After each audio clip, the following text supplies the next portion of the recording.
This is Girard Sports Live. Top of the East, Augustine sets the feet, fire three.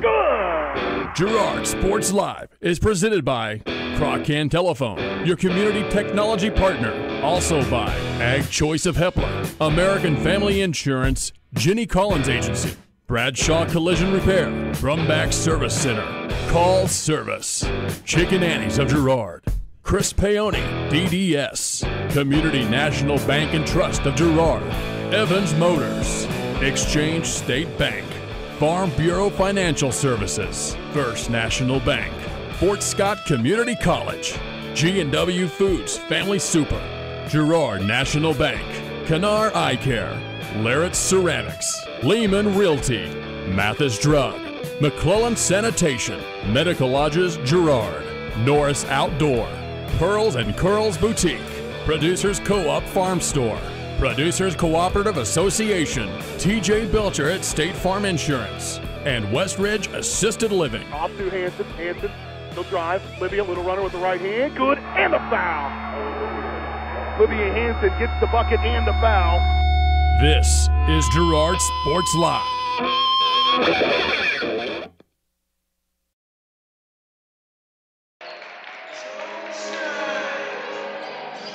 And good Tuesday evening, ladies and gentlemen. Welcome to the friendly confines of Ted R. Taylor Gymnasium, the home of your defending Class 4A Division II state championship Girard Lady Trojans.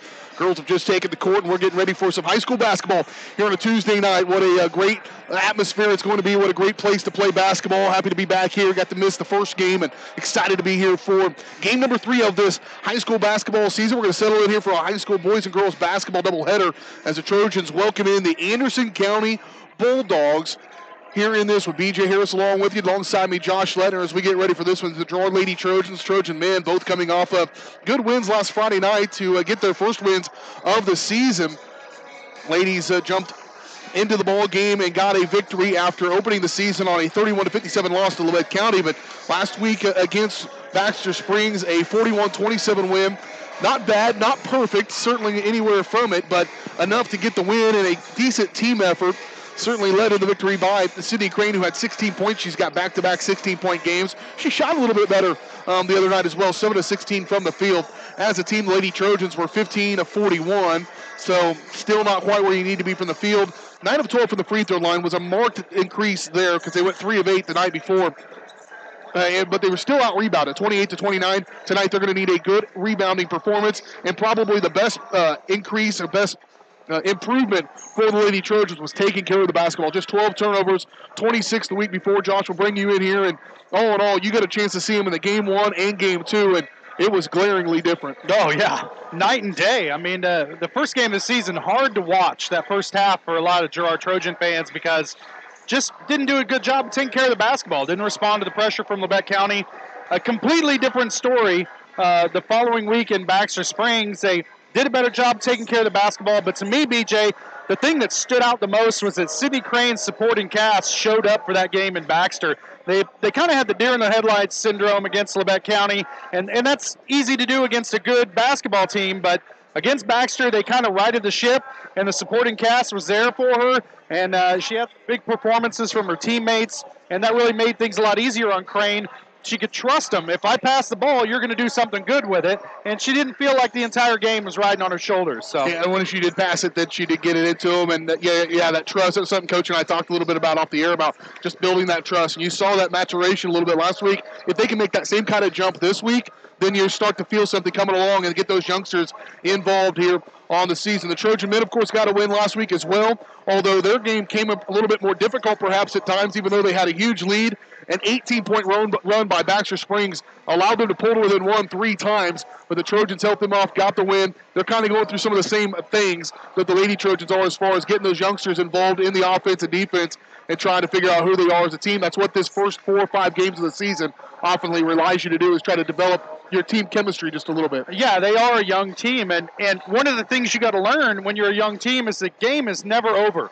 And you can't take your foot off the gas. And that's hopefully the lesson they learned against Baxter, because they were up by 20, looked like they were in cruise control, and Baxter was able to battle their way back into that game because the Trojans kind of made a couple of questionable passes, had a few bad possessions, and it allowed Baxter back into the game. So the lesson to be learned there is if you play your game well, you're going to be successful, but you can't take your foot off the gas in the third quarter and expect to win. We'll talk more about that a little bit later on here in the pregame show. But up next, we're going to hear from the head man for the Girard Lady Trojans, Brad Herlocker. We'll hear from him in just a little bit. We've got your keys to game, starting lineups, opening tip-off as the Girard Lady Trojans take on the Anderson County Lady Bulldogs. This is Girard Sports Live, presented by Crawcan, your community technology partner. Don't get bit by slow speeds and high prices. Get the fastest internet in Southeast Kansas with Crawcan. To learn more, to go to ruralfiber.org or see everything Crawcan has to offer at ckt.net. And, of course, you are in the midst of the Community National Bank and Trust pregame, brought to you by Community National Bank and Trust, serving the area for over 30 years.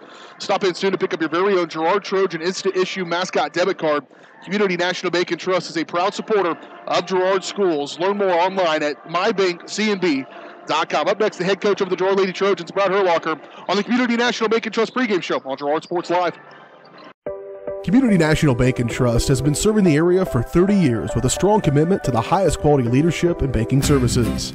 Stop in soon to pick up your very own Girard Trojan Instant Issue Mascot Debit Card. While you're there, be sure to ask about their e-Power checking, mobile banking, and bill pay, and new Guardian Secure checking. Learn more online at mybankcnb.com. Community National Bank and Trust, member FDIC, and a proud supporter of Girard schools. Go Trojans! Crawcan Telephone Cooperative has been serving Girard in southeast Kansas for 65 years. In 1952, we helped our members connect with each other using telephone lines. Today, we connect our members with the entire world using fiber optics. While the technology has changed, our commitment to deliver it to our members has not. Good luck, Trojans, from your friends at Crawcan. Check us out on the web at ckt.net.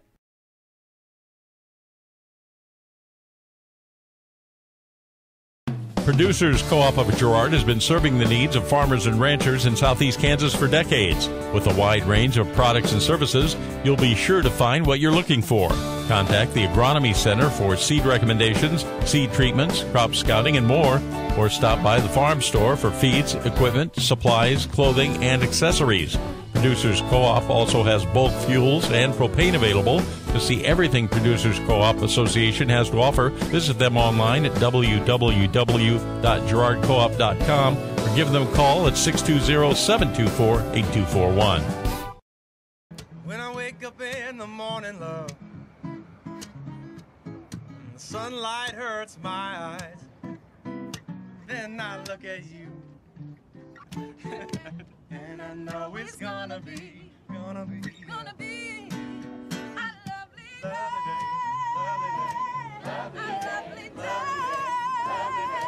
lovely day.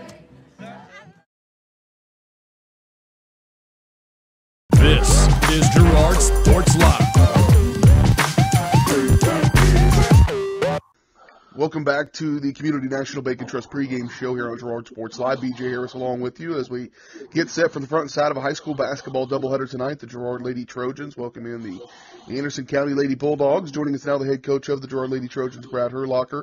His interviews, as always, brought to you by Brumback Service Center, 312 East St. John in Girard. Coach has been getting the team tuned up, so why not get your car tuned up at Brumback Service Center, offering oil changes, new tire alignments, mufflers repair, and even country clipper mowers. Stop by and see the crew at Brumback Service Center, 620-724-6770. Coach, good win last Friday night down at Baxter Springs. An opportunity to get your team back to 500, get that first win of the season under your belt. As you kind of went back and thought about that ball game, what are some of the things you saw your team improve from game one to game two?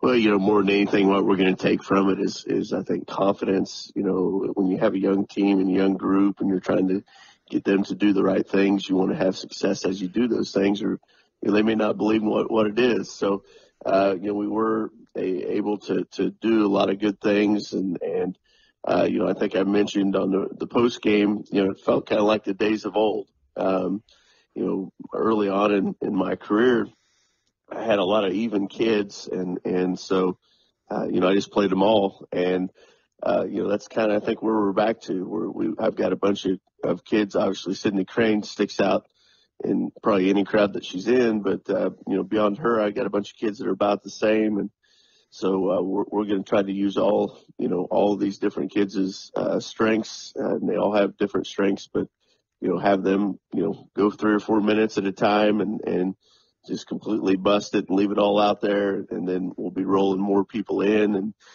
kind of get hopefully that full court, both, get more fast breaks going and then also, getting the full court defense going. And I felt like, Friday night more than anything, that's when we were at our best, where our full court defense was making some turnovers and then we were transitioning and getting some easy looks down at the other end.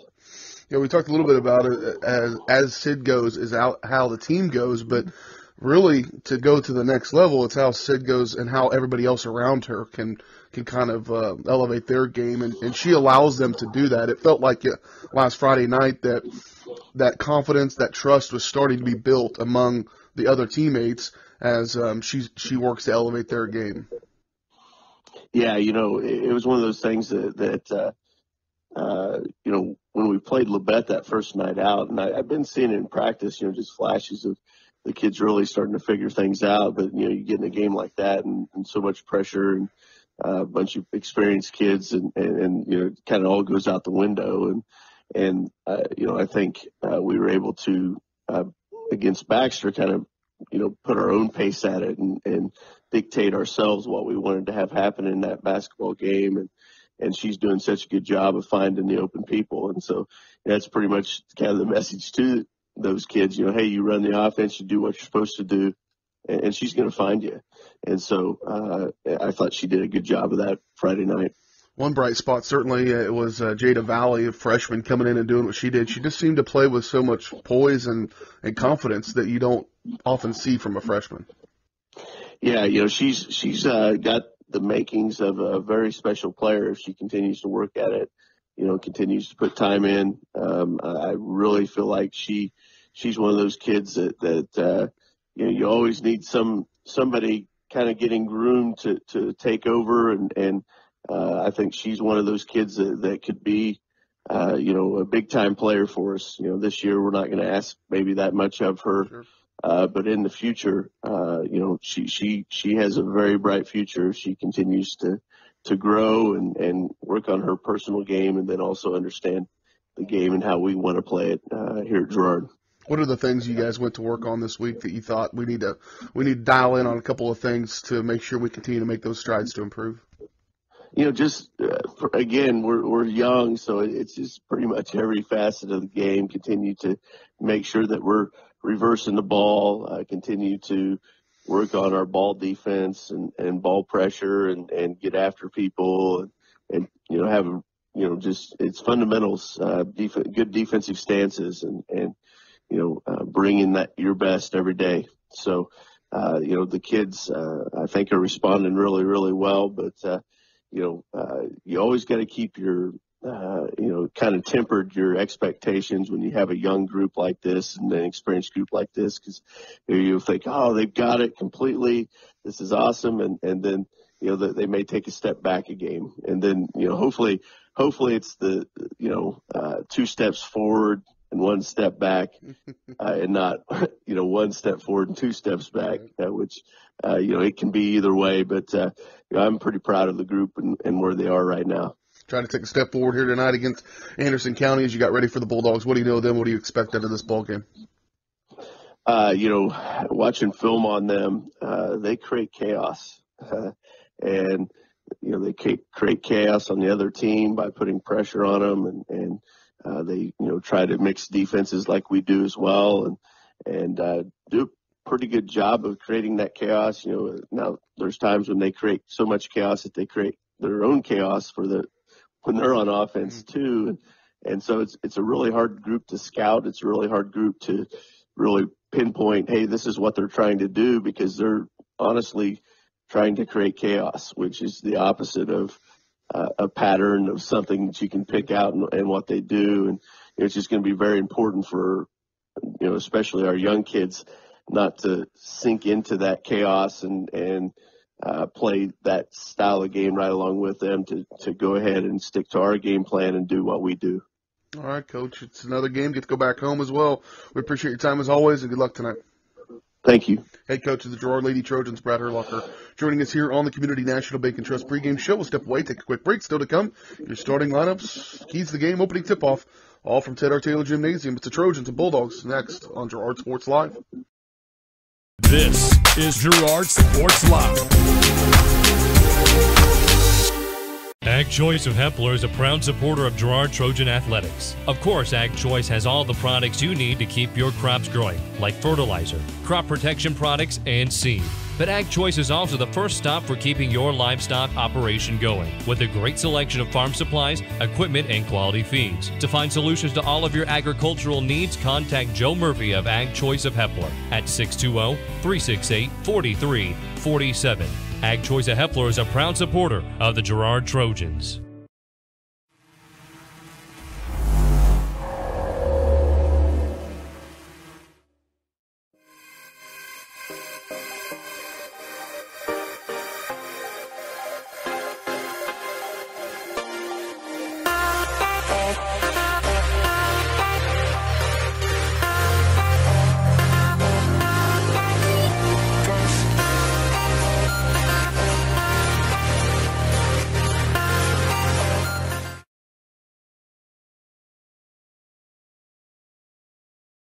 For more than 20 years, Call Service has been serving Southeast Kansas. Right now, Call Service has a huge selection of hand-cooked tires, including hand-cooked Dynapro ATM. Farmers and ranchers trust Call Service as their trucks crisscross Southeast Kansas, providing on-the-farm tire service daily. Plus, Call's is the first stop for lube and oil changes. Get back in the game with your new set of hand-cooked tires, never halfway.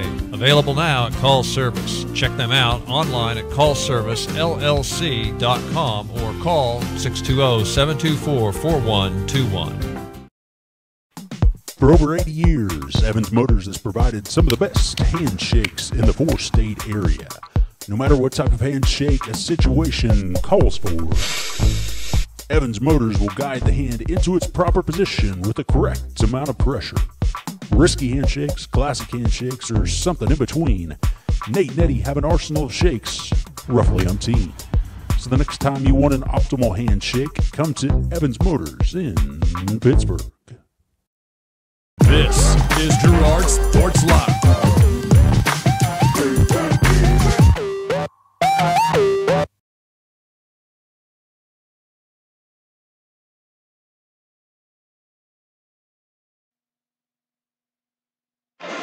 Welcome out here to Ted R. Taylor Gymnasium in Girard. BJ Harris, Josh Lettner getting ready for this Girard Lady Trojan matchup. Here is Girard Trojans getting ready to take on Anderson County. This Friday, the Trojans are going to be taking on Liberal in their Friday matchup, an on-conference ball game. But as important, probably more so important than that game on Friday, is this benefit you see on your screen today for Cindy Owen, fighting breast cancer once again. And Cindy's such a great person, and it's obvious how great a person, how big of an impact she's had on people's lives. It's the support that has came around here from Girard schools is more than evident, as they're going to have a big chili feed this Friday.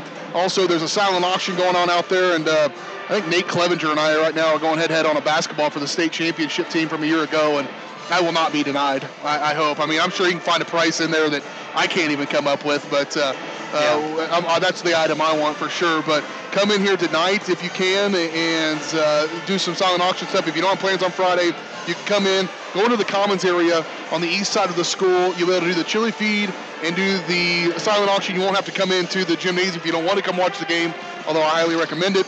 So you can go do all that stuff and then come in here. But this will be going on tonight for the silent auction, and then Friday, the chili feed. And they also sold like almost 700 T-shirts.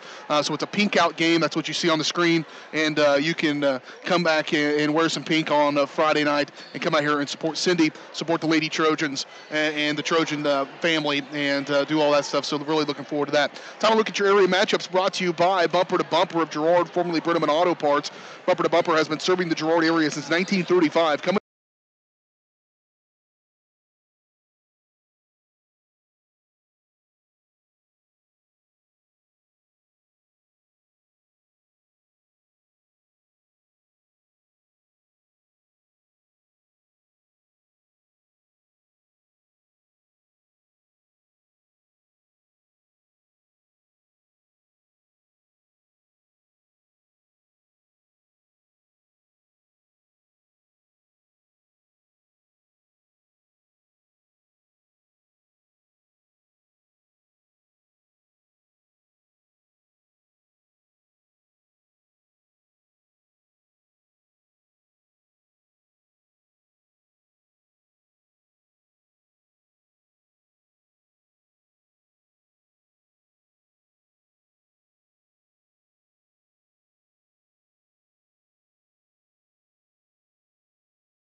This is Girard Sports Live.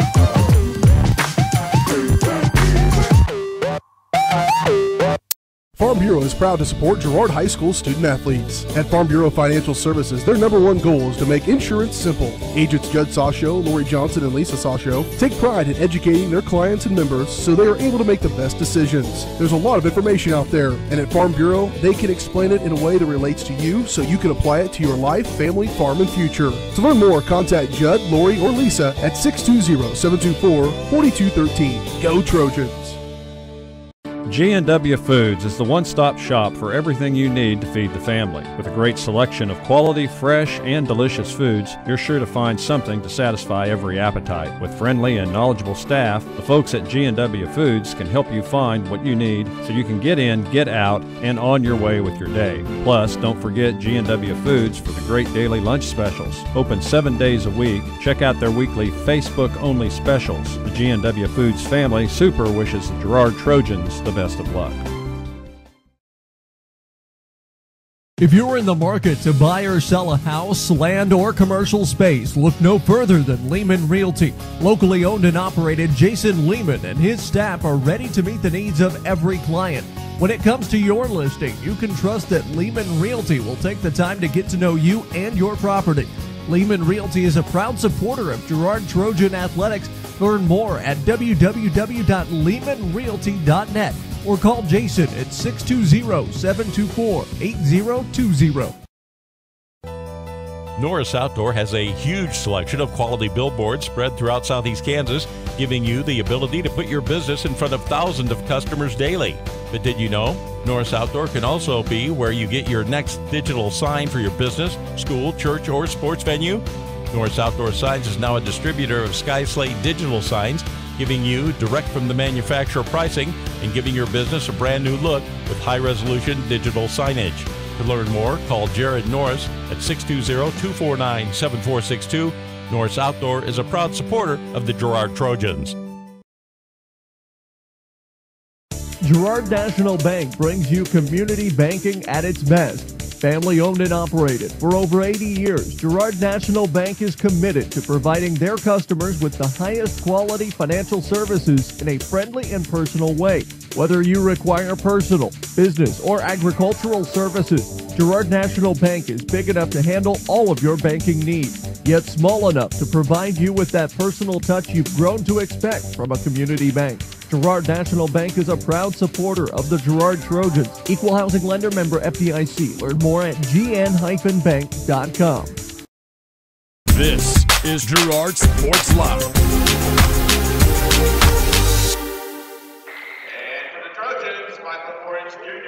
Back out here live to Ted R. Taylor Gymnasium, the Girard Trojans getting ready to take on the Anderson County Bulldogs. And it's time to look at your keys to the game, brought to you by Fort Scott Community College.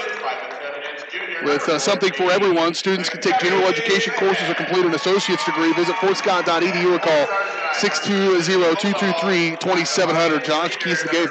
I don't know. I guess I'd say my key to the game for the Girard Trojans is what I'd tell my field full of winter wheat, and that's just continue to grow. There you go. Learn to trust each other and keep distributing that ball. If you're Sydney Crane and if you're her teammates, just get yourself open, make yourself available, and when you get a chance, make a play. Starting lineups brought to you by Pearls and Curls Boutique. The Trojans will be starting this game in style, but nowhere near the level of style you'll find at Pearls and Curls Boutique, a great new shabby chic boutique located next door to Sheer Expressions. Pearls and Pearls Boutique on the south side of the square in Girard. See all their new arrivals at facebook.com/Pearls and Curls KS. That's Pearls A&D Curls KS. For the Girard Lady Trojans, starting lineup will look like this. It'll be number 2, JoJo Ferguson. Number 13, Drake Worrell, 5'9" junior. Number 23, Sydney Crane, 5'8" senior. Number 32, Kaylin Flaherty, a 5'10" junior. And then, of course, Gabby Sands skipped over, a 5'7" junior. Sydney Crane right now averaging 16 points a game. She's had 16 points in 2 consecutive ball games. As go the Girard Lady Trojans. Oh, is she starting tonight? Yeah, she'll be starting. Yeah. She'll be starting. Worked her way into the starting lineup. Or I think the third straight year. Lady Trojans Coming out in those home whites with crimson and gold numerals. Still nobody's been able to give me an explanation as to why basketball wears white jerseys at home. So I think it's the only sport you don't wear your team's main color at home. But baseball, I don't think so. But I don't know. Heck, what do I know? Football you do. I know that. Here come the Bulldogs. They'll have the ball off the toss, and a good defensive play there by Crane to swat that ball out of bounds. And they'll go quickly out of bounds, will the Bulldogs, to inbound from this near side. Just to your right, here Gabby Spring to inbound it. She'll get it in. They'll move it around the horn off the left wing. That's Macy Radcliffe. And back over. Here at top of the key. Lexi Lichtag. Off left side now. Back to the corner. Being patient. Trying to work it down inside for Spring. She's tangled up with JoJo Ferguson. The zone defense. Lady Trojans come out quickly. Kinsey Smith getting a start for the Lady Trojans. And a three up by Spring, up and good. An early 3-0 lead there for Anderson County. Good ball movement. Very patient approach to the offense there for Anderson County. That paid off for them. Off to the right side, a three by Crane, trying to answer right back, no good. Rebound, Kaylin Flaherty, and going to be tied up, and they go ahead and whip it out of there. Trojans actually have a little bit of a size advantage in this ball game to start this thing, and that may be few and far between this season. Near travel by Spring, but gathered back up by the Lady Bulldogs. Off to the right wing, controlled by Emma Porter. She'll go back to Spring. Spring looks to be the catalyst right now for Anderson County. Here's Jenna Schmidt, and again, just plenty of ball movement. Good defense there by Flaherty to come over and close that out. They're put it in the pocket of Spring, little leaner, no good, and rebound pulled out of there by Gabby Sands. Here come Lady Trojans right to left. Up in front for Smith, and she lost it. And it'll go back to the Lady Bulldogs. A couple of missed opportunities for the Lady Trojans. Too quick on the take. They need to be equally as patient as the Bulldogs have proven to be so far here in these first few trips down the floor. Spring back with it. Try to cross over on Smith. She's good. Tight defense up in her shorts a little bit, and just a tenacious defensive effort there. But now they've lost a player off the left side now, controlled by Macy Radcliffe. They'll swing it back around to Spring. Work it down inside, posting up on Flaherty, too strong. By Flaherty, I was saying. The shot was weak, but the defense was strong there against Jenna Schmidt. And here goes Crane again, slashing through the defense, up and in, and one. And so she couldn't get it on the three-point play to begin this game, but she gets it on the old-fashioned three-point play there. She'll get it the old-fashioned way. And she'll go to the free throw line to shoot one. Jada Valley going to check into the ball game. Jada, the other night, a very good performance for her. 8 points, 2 of 5 from the field, 4 of 4 from the free throw line in that 8-point performance. And again, I talked to Coach Herlocker, if you heard it here on the pregame show, about she just didn't play like a freshman typically would. She just had a little more poise, very aggressive, and a good defensive player as well. She'll D up here in the backcourt as you're watching. Macy Radcliffe going to bring it across the timeline. Bounce pass to the backside. They had it open and mishandled there. Kind of a low pass by Radcliffe to Porter, and out of bounds, and another turnover by Anderson County. Early on, though, Anderson County doing a good job of moving the ball around, forcing Girard defense to shift a whole heck of a lot. It'll be interesting to see if Herlocker has his girls jump in those passing lanes, because a lot of those passes are, they seem like instinctual more than the person actually being open. So Ferguson control. She'll give to Flaherty into the paint. And Kalen going to get called for travel. Not sure if travel may have been a jump ball or some tie-up in there, but it'll go back to Anderson County. So a couple of open frames to start this ball game offensively for Girard. They'll put a little pressure on the backcourt. They'll have an opportunity here. They'll get a turnover. Valley comes away with it. Now swatted around and still loose. And Ferguson somehow ends up with it. And off to Ferguson. Or off to Sands. Trojans keep that alive, surprisingly. And Crane will control it out around midcourt. Here's Ferguson. Off to Crane. Sets her feet. Catching fire. Three. No good. And it's going to be pulled out of there. 0 for 2 on the beginning of this game from three-point range for Sydney Crane. Into the paint, running. Kick back out for Spring. Now left side for Lichtig. Here's a three up, no good, or a long shot. Rebound, though, put up and a foul, and that's going to send Lichtig to the free throw line to shoot 2. They, according to our pregame scouting, go full line change when they finally do bring in subs, but so far they've stayed with their starting 5. Trojans just have the 1 sub at Valley, and Lichtig going to the free throw line to shoot 2. 4:40 to play 3-3 score now, 4-3 score as Lichtig does knock down the free throw. See that score in your upper right hand of your screen. Lichtig try to make it a 2-point ball game. Here with 4:40 to play, and she does.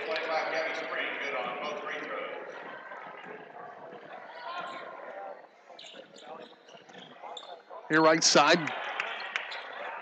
Another this opportunity. The PA guy was saying names, and per usual, the website just had the wrong roster, and that's how I wrote mine down, so I'm going off the wrong names. 16th year in broadcasting, Josh. Well, a lot of coaching staffs like to provide that misinformation. I guess. Keep broadcasters on their toes. I wrote this down directly from the Anderson County website as they had it there. That's what they call fake news, BJ. I guess so. Fake news. So we'll retrain our brain as to who these players are out there for Anderson County. That's Audrey Pedro. Swing back around. I know the Trojans. There's Valley with it on the right wing. Kick back out for Smith, who's checked back to the ball game, and Drake Whirl into the ball game as well for the Lady Trojans, along with Brittany Bailey. She has it down low, and it's stolen out of her hands by Ashley Lichtig. Up in front, they come for Shiley Shekel, who's number 10. Shot off the left wing by Spring, Gabby Spring, and here they come. Crane got away with the double dribble and knows it. Now she'll pull up, 5-footer on the way, good. Well, about an 8-footer, and she knocks it down. And so Sydney Crane has all 5 of the Girard Lady Trojan points. Yeah, I mean, if you're already playing with house money, if you got away with a double dribble, you might as well shoot it. Yeah. Off right side for Spring. Up a little runner in the lane for Shiley Shekel, and ball knocked out of bounds. Last touched by Whirl. It'll stay with Lady Bulldogs. 3:19 to play first quarter, 5-5.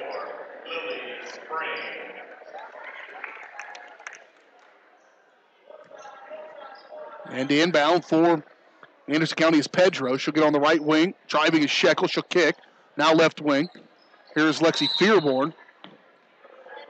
And Fireborn get fouled on that shot, so she's going to go to the free throw line to shoot too.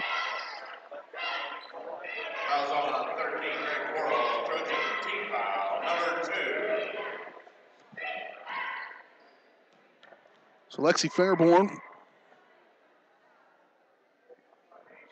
at the free throw line to shoot two, and she knocks down the first.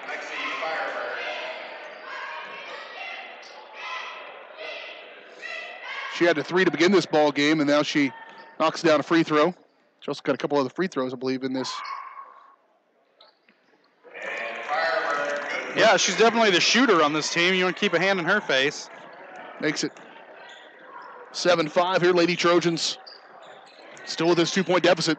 Kind of where it's maintained most of this quarter. Entry pass down inside for Whirl, and she gets it stripped out of her hands. Got to be strong with that ball down to the post and keep it high. And be decisive with it. Off left side, looking to run is Fireborn, and it's going to go back high post for Shekel, and walked with it. Traveling violation.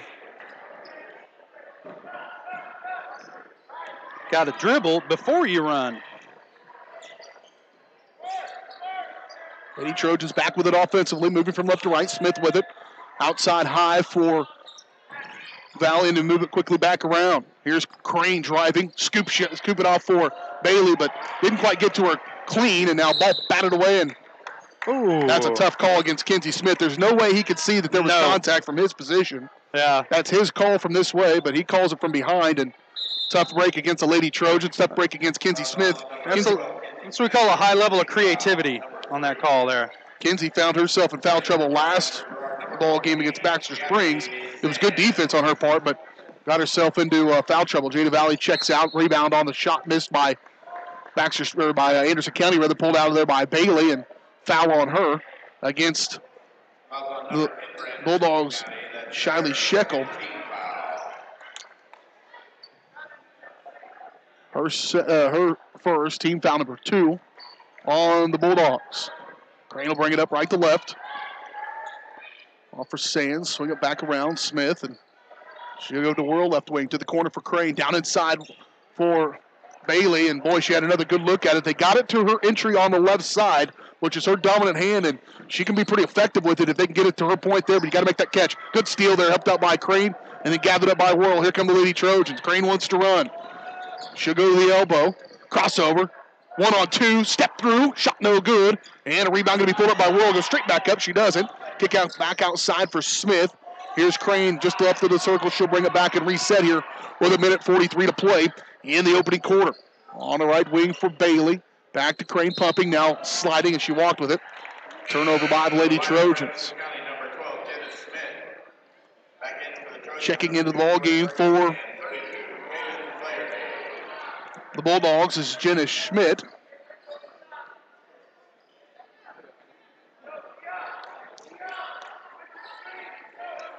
Kaylin Flaherty comes back to the ball game as well for the Lady Trojans. So does JoJo Ferguson. Here the free throw line by Shekel. She'll kick off right wing for Spring. Spring shot up, no good. Back outside, rebound put up, no good by Schmidt, and rebound pulled out by Kaylin Flaherty. Crane calls for it again. She wants to run. Into the paint, crossing over.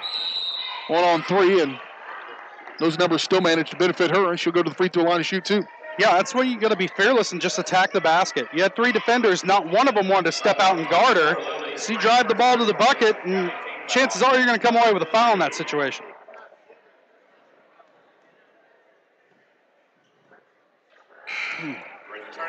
Shot up no good by Crane on the first one. She's not shot the ball all that great from the free throw line here early season. That's unusual. And, you know, you can tell the pace of this game, the up and down nature of it's kind of affected the Trojans' shooting as well. Everything seems a little bit rushed. She's got all 6 of their points. Anderson County took this lead on a 3-point bucket early on by Lexi Fireborn, and they have not relinquished that lead. Right now it's 1 point good. Full court pressure there. Stepped in front by Valley, and a jump ball going to be pulled out of there, and that's going to be in favor of the Lady Trojans. JoJo Ferguson getting her nose down in there for Girard. Seems to be whenever there's a pile on the floor, JoJo's somewhere in there. For sure. So it will stay with Lady Trojans. Jada Valley with it.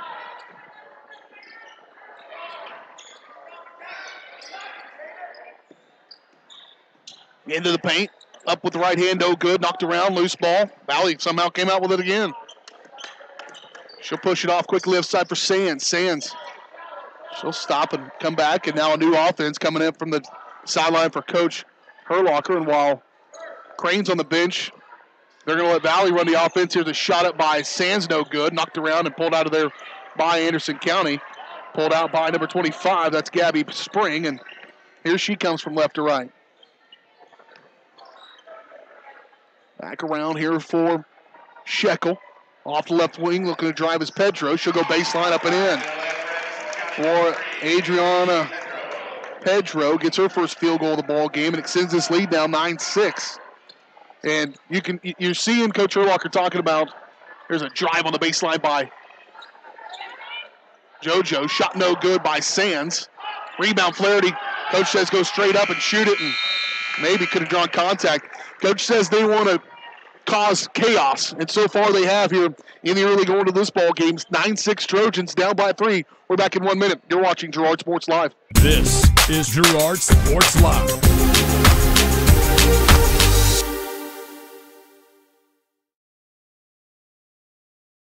Producers Co-op of Girard has been serving the needs of farmers and ranchers in southeast Kansas for decades. With a wide range of products and services, you'll be sure to find what you're looking for.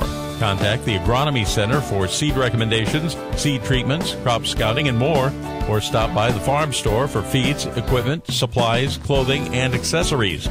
Producers Co-op also has bulk fuels and propane available. To see everything Producers Co-op Association has to offer, visit them online at www.girardcoop.com or give them a call at 620-724-8241.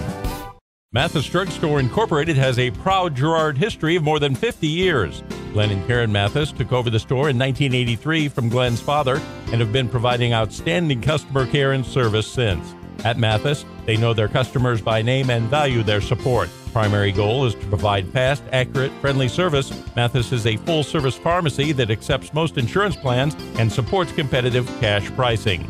Mathis Drugstore, a proud supporter of Girard High School student-athletes.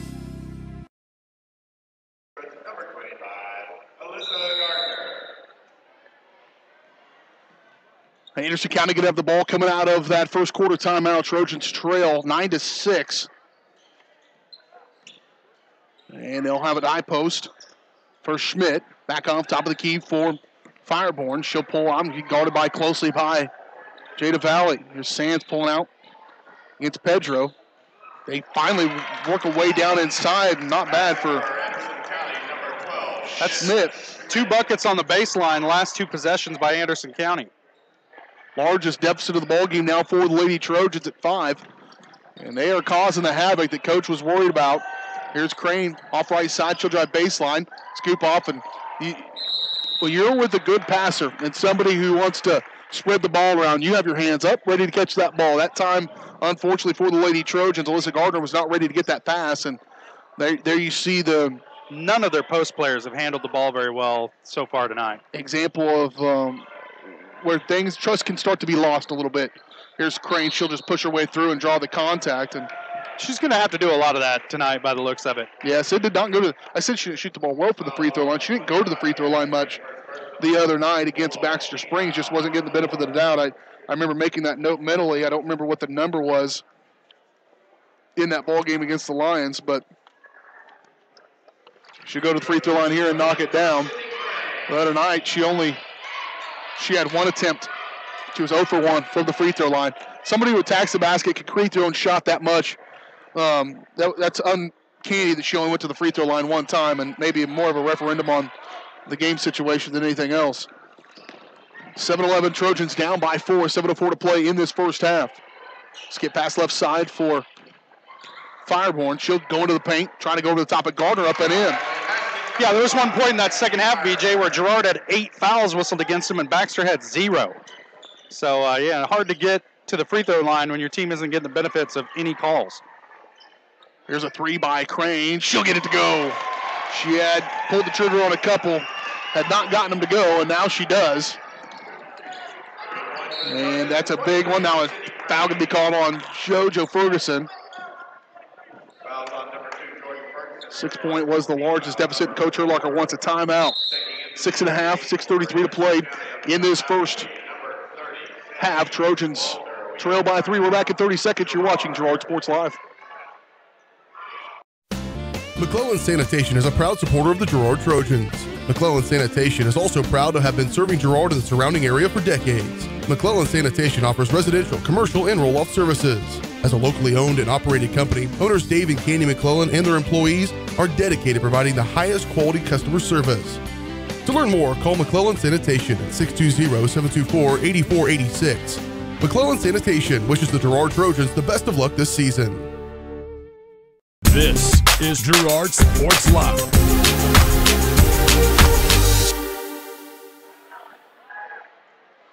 Six and a half to go. 6:33 to be exact. Trojans down by 3. They trail by as many as 6. But a 3-point shot by Sydney Crane has pulled them that deficit in half. Now Anderson County with the ball. There's a steal by Valley. She's going to bring it up the floor. Streaking up with the right hand. Layup. Go. Didn't go. Every once in a while she'll remind you she's a freshman. And that speed, man, she just got breakaway speed, able to get up there. I was already writing that score down, and maybe I should take blame for that. You kind of, once you get in the lane, you kind of got to collect yourself and get ready for the shot. She was like a fullback busting through the line right there. So Crane steals it, thievery, and then they're going to call a travel on her. Coach wanted a foul, and I don't know where the foul, even the travel was. That may have been continuation. A lot of people in this building wanted a foul. The referee saw travel, so. Here off left side, Troy's going to put that pressure in the backcourt. That's where they want to travel, and that pressure. They're not going to maybe get credit for that turnover necessarily on that defense, but the fact that they were there and she was running right to where they wanted her, they were going to trap her in that corner, and I think she just got a little out of sorts and turned it over. Out of the ball game comes Emma Porter. Yeah, that pressure, it can create turnovers on your own, but it also creates mistakes. Shekel checks into the ball game for the Bulldogs. Crane with it on the right wing. Sands now right corner. Gotta get Gabby going offensively. She can be a scorer. Crane will go baseline, finds that opening right-handed, blocked. Blocked by Schmidt, and here come the Bulldogs running up in front court. There's another travel carry, didn't get away, and they got away with it. Here off left wing. Kick cross court on the right side now for Fireborn. She'll go to the corner. Now she'll go baseline, up and under, blocked by Bailey. No, that's Crane. Crane wanted to run a little bit. It's 2-on-1. She'll no-look it up for Valley off the glass. She can't get off. Here's a rebound by Garner, no good. Garner will put it back in, no good, and now a rebound going to be pulled out by the Bulldogs. Trojans are ice cold. Yeah, I mean, you don't get any more point blank than that. Here's a 15-footer off the way, no good. Rebound by Garner. She'll give way to Crane. They're all over her.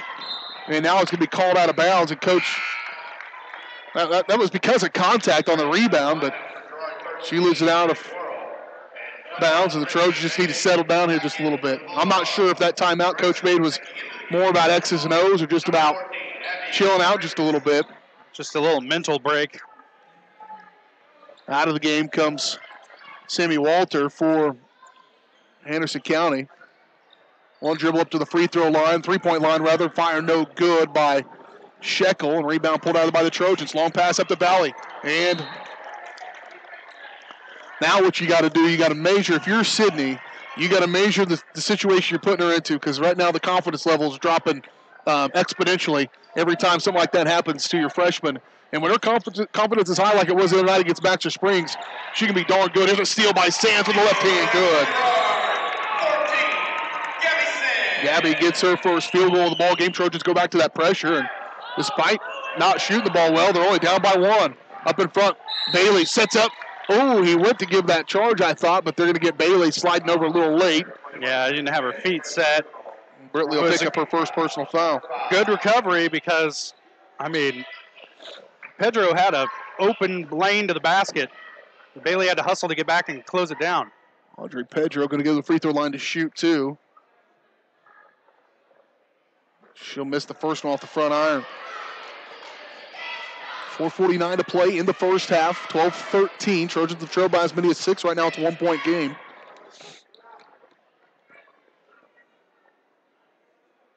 Pedro missed them both. Rebound Crane. They're going to run again. Crane up in front. Trying to blow past him. She'll take it into the paint. It's going to be fouled. They're going to say it's a shooting violation. She'll go to the free throw line and shoot two. Frankly, she could probably do that every possession if she wanted to. Yeah, that's what I'm saying. She just needs to just go to the bucket with reckless abandon and see if Anderson County can stop it. Because so far they really haven't been able to. I got one block. And she'll miss the free throw. So far, Sid is 3 out of 5 from the free throw line. Kenzie Smith's going to check back in. Jada Valley will come out. Hands in head. Frustration by the freshman. Crane missed the first one, made the second one. That stuff's going to happen. She's got to understand that. Does Jada Valley. Tie ball game. It's been tied twice before, 3-3 and 5-5, and right now 13-all, 4:37 to play. Foul going to be called against the Lady Trojans. Foul going to be called on Gabby Sands.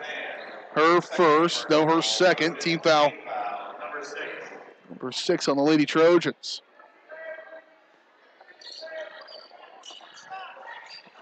High post entry, good defense, and denying it there by Sands. Swatted out of there, gathered back up by Shekel. Down into the paint, Leaner with the right hand on the left side by Shekel.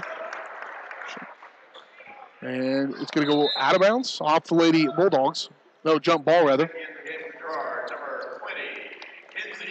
Sands going to check out. Good possession here for her, and Kinsey Kessler going to check into the ball game for Girard. Moving from right to left. Drake Whirl, high post. Step up, wide open three on the way. No good. And Anderson County, pretty good game plan. They're going to let her have it until she proves she can make it on a consistent basis. And just Trojans going to get bailed out here because that was about to be a turnover, but they blow the whistle. And Lexi Fireburn. She got an elbow to the ear. That hurts. Timeout going to be taken. We'll take it along with them. 4:09 to play in this first half. All knotted up at 13 apiece. We're back in 30 seconds. You're watching Girard Sports Live. This is Girard Sports Live. McClellan Sanitation is a proud supporter of the Girard Trojans. McClellan Sanitation is also proud to have been serving Girard and the surrounding area for decades. McClellan Sanitation offers residential, commercial, and roll-off services. As a locally owned and operated company, owners Dave and Candy McClellan and their employees are dedicated to providing the highest quality customer service. To learn more, call McClellan Sanitation at 620-724-8486. McClellan Sanitation wishes the Girard Trojans the best of luck this season.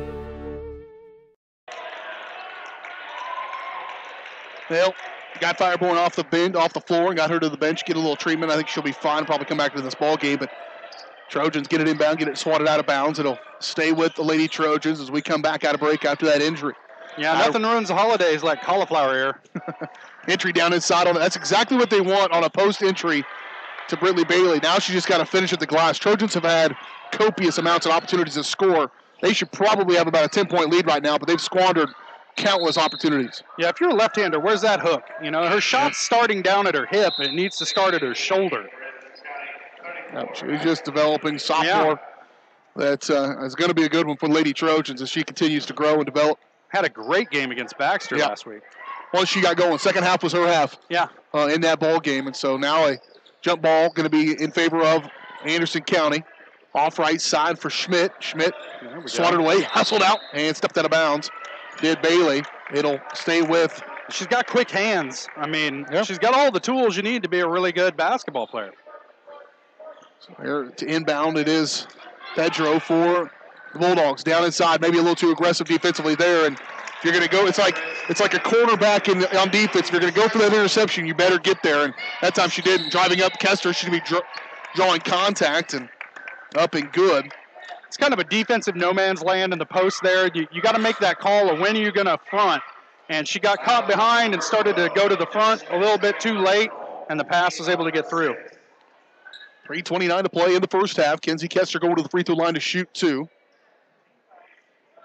And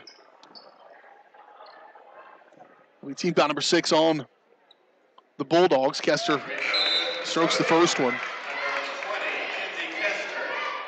Kester had to catch her breath after an up-and-down girls JV game that she was the point guard for about 3/4 of that game, so long night for her. Now, a lot of these girls, they play the first half typically, and Kester and Brittany Bailey was one of those as well, played it. Kayla Flaherty just gets destroyed inside the paint. Good effort there, and calling a timeout. Coach Urlacher will get that timeout here in this first half. The Trojans will maintain possession. We'll keep it right here. 3:25 to play in this first quarter, and you may be seeing a little bit of a similar step backwards to what maybe week one was for the Lady Trojans, just a little out of sorts. And I'm a big believer, not that far back perhaps, but I think maybe playing in front of a home crowd, young players, you see that. I talked to Coach about that a little after that first game, that, you know, girls are just going to be nervous. Guys are going to be nervous. Coach Westcott mentioned the same thing. His team in that first game only played 3.5 quarters, for 3 quarters, because that first quarter was squandered because of nerves. Yeah, and, you know, it is a little added pressure playing in front of the home crowd, but, you know, at some point in time, this team's got to get used to the pressure that comes with playing varsity ball. And you can tell there's a few players out on the court who are used to it, and there are some who are still adapting to it. But, yeah, everybody's watching. But at some point in time, you got to tune the crowd out. Here's Crane inbound to Smith. Outside for Kester. She'll look. Kick off to Crane on the right wing. Sid drops it down. They bring 3 girls out to guard her. No. Now the front and back on Flaherty. Get it to. Trying to go inside for Bailey. Now a travel and a turnover.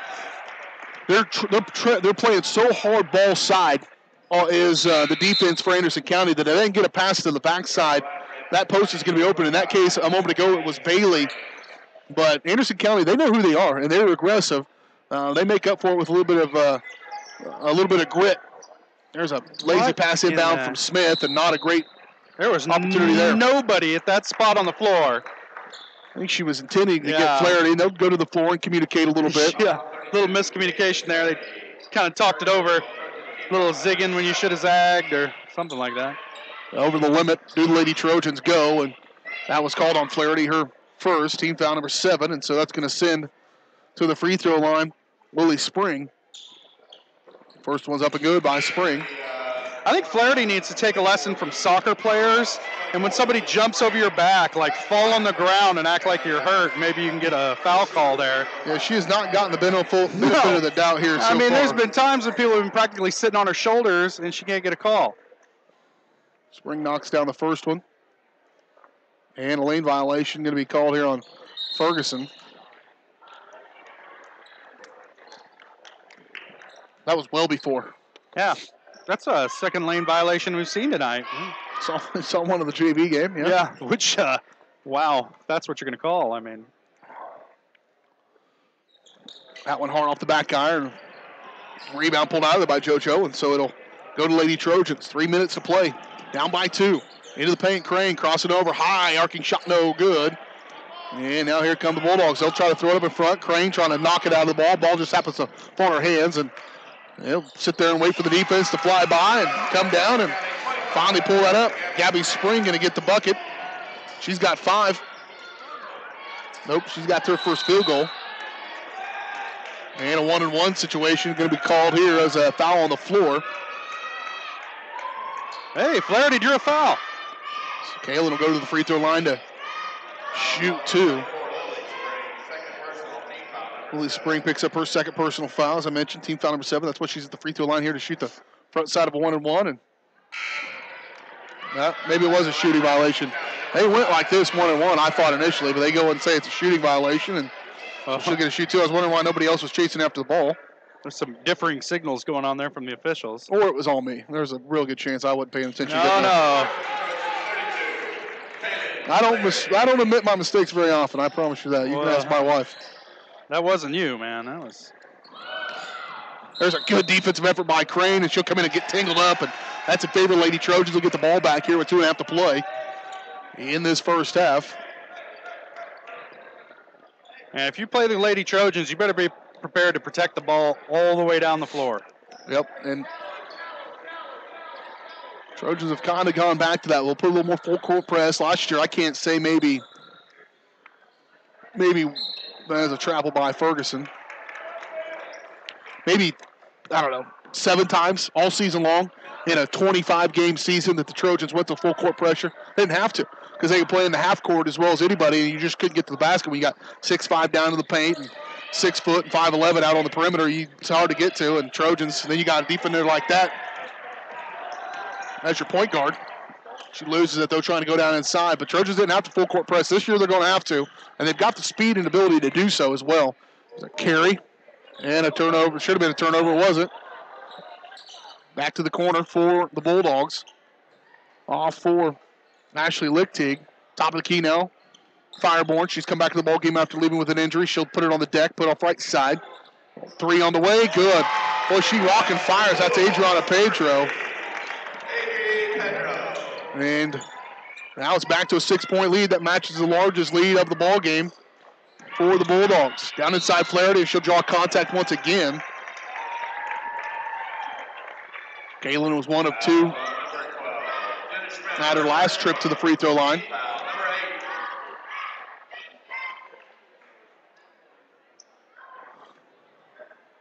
Now she'll go back to the free throw line here. That was a good one. Gabby Sands going to check in and replace Kenzie Smith.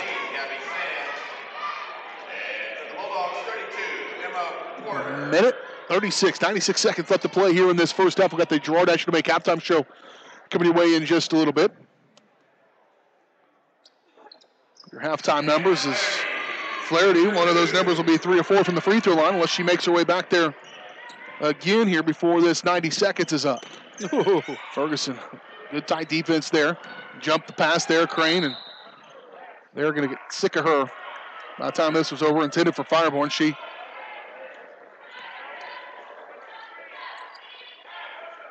will get it inbound. Ooh, nearly another turnover there. The second time they'll get it down inside. for Lichtig. Back outside. Good defense there on the post by Garter. Flaherty. Here's a three, no good. Rebound Crane. Minute 9. Up in front, running the floor. Bailey with the left hand, good, and the foul. That's what you want to see from the Lady Trojans, and when they are going to be at their best, they can run a fast break like that. Yeah, and Bailey just good hands on the reception there, and then of course she's a left-hander, and defenders aren't used to stopping that. She was fading to the left as they were going to the floor, and Crane caught her in stride and up and off the glass and good. She'll pull the Trojans to within 2 as she missed the free throw. 19-21. Trojans have trailed throughout this first half. Skip pass backside, partially blocked, I think, by Bailey. No good. Rebound Ferguson. And she'll scoop it off for Crane. She'll go straight to stride with Fireborn. Off the right wing for Sands. Entry pass, Flaherty. Straight up, Kalen. Off the glass, no good. Rebound, Bailey. Her shot, no good. Rebound, Flaherty. Her second chance is up and good. And the Trojans have tied this thing back up again. And a steal by the Trojans, and a foul is going to send Gabby Sands to the free throw line to shoot 1-and-1. A steal by Crane, but gathered up by Sands. I guess after that attempt, after the steal, Sydney's going to end up being the one that got fouled before that. Yeah, they fouled her on the pass attempt, I guess. Yep. And so Sid will go to the free throw line to shoot. She's 2 of 6 for the free throw line in this, or excuse me, 4 of 6. 4 of 6 now. 5 of 7 from the stripe in this first half. The first lead of the ball game here for Girard with 34 seconds to play in this first half. She makes them both. Coach going to put the defense on this again, full court pressure, and a steal. It leads to it. Scoop with the right hand, no good. Ferguson going to track it down with 30 seconds to play. Boy, they had Crane backside. Now here's Bailey. She's got to watch out. They'll reset it here. Coach Herlocker may think about pulling it out here. Flaherty, good move to the post. What a nice shot by Kalen. She's come on strong here in this second quarter. She's got 7. The Trojans now lead 25-21. Their largest lead is 4. And Flaherty almost got a steal on the inbound. I tell you what, Coach Nichols is regretting he should have called a timeout earlier than right now to try to figure out that half-court press, or full-court press, rather. And 11.3 seconds to play here in this first half. We'll keep it here. The Trojans now lead by 4. A pretty good comeback right now. In fact, it is a 9-0 run. The Trojans more than that, a 10-0 run that the Trojans are in the midst of. In fact, they got to as many as 6 again, and from that point on, the Trojans are on a 10-0 run. Well, we knew Anderson County was going to come out and try and create chaos, which they did, and the Trojans kind of weathered that storm and created some chaos of their own, and, 2 can play at that game. Yep. And this is a team that excels at creating chaos, so if you want to play that kind of game with the Lady Trojans, you better be real good at it yourself. Timeout call there by Coach Nichols, trying to sort things out here. Trojans will stay in that full court pressure. They'll get it into Fireborn. She's trapped. She'll come up. That's a nice way to draw that up. If they're not going to, when you're going to close out on that trap, you got to get all the way to the sideline, or else it leaves an up opening like that happen. And Fireborn can run right by you, and now you draw contact. And a foul's going to be called on Bailey, and she'll pick up her second. Team foul number 10, so that's going to send Fireborn to the free throw line to shoot 2 here. And that's the last thing you wanted to do there is let them go get some untimed shots here with 6 seconds to play. Yeah, and let Bailey pick up her second on a cheap foul with just 6 seconds left. Fireborn will shoot. Shooting 2 should have been. Nope. Shooting 1-and-1. No good. And shot up and good, and that's the way they're going to end it. Gabby Spring going to get that bucket up and good, and that's how we'll end this first half. A 2-point game. So far, pretty good. Contest here tonight at Ted R. Taylor Gymnasium. The Girard Lady Trojans in a good one with the Anderson County Bulldogs. And Lady Trojans right now lead by 2 in this first half in the books. We'll talk about it next here on the Halftime Show. We've got your eye on the game, your halftime stats, and more. All next on the Girard National Bank Halftime Show, bringing you community banking at its best. Girard National Bank is committed to providing customers with the highest quality financial services in a friendly and personal way. Personal, business, or agricultural needs, turn to Girard National Bank. Talk about it next on the Girard National Bank Halftime Show on Girard Sports Live. This is Girard Sports Live.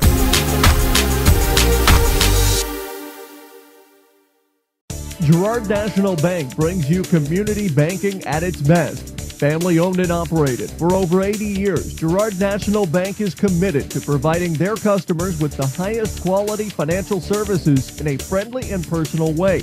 Whether you require personal, business, or agricultural services, Girard National Bank is big enough to handle all of your banking needs, yet small enough to provide you with that personal touch you've grown to expect from a community bank. Girard National Bank is a proud supporter of the Girard Trojans. Equal housing lender, member FDIC. Learn more at gn-bank.com.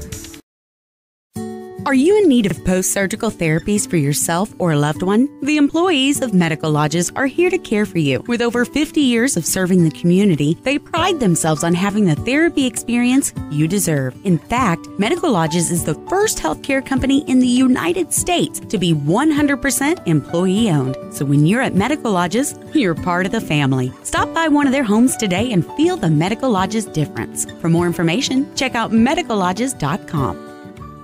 G&W Foods is the one-stop shop for everything you need to feed the family. With a great selection of quality, fresh, and delicious foods, you're sure to find something to satisfy every appetite. With friendly and knowledgeable staff, the folks at G&W Foods can help you find what you need so you can get in, get out, and on your way with your day. Plus, don't forget G&W Foods for the great daily lunch specials. Open 7 days a week. Check out their weekly Facebook-only specials. The G&W Foods family super wishes the Girard Trojans the best of luck.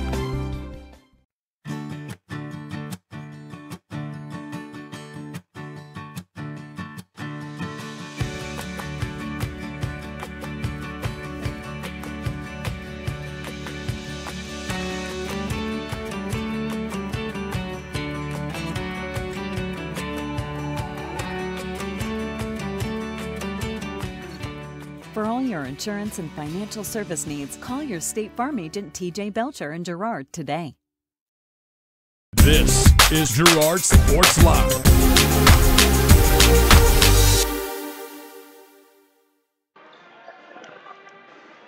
Welcome back to the Girard National Bank Halftime Show here on Girard Sports Live. BJ Harris and Josh Ledner back with you as the Trojan men warming up here. They'll come on our nightcap here in this high school basketball doubleheader. The Trojans coming off a good win over Baxter Springs last Friday night, one that nearly saw them squander that lead. Interviewing coach after the game, he's like, they got it back down to about 2 points there at one point, didn't they? I go, Coach, they got it down to 1 3 times. He goes, oh, it was closer than I thought. And I'm like, yeah, it was nip and tuck there for a little while, but Trojans got that victory, and you got to see glimpses when they play well how good they can be. You know, BJ, they say when you love your job, you don't watch the clock. I guess if you love coaching, you don't even look at the scoreboard, you know? He certainly didn't want to look at it when they were in the midst of an 18-0 run for Baxter Springs, but we'll talk about that more before that ball game. Lady Trojans right now holding on to a lead, 25-23. Here's how we got to where we are. It's brought to you by Kenara Eye Care, the eye on the game. Thanks to the support from their community, Kenara Eye Care.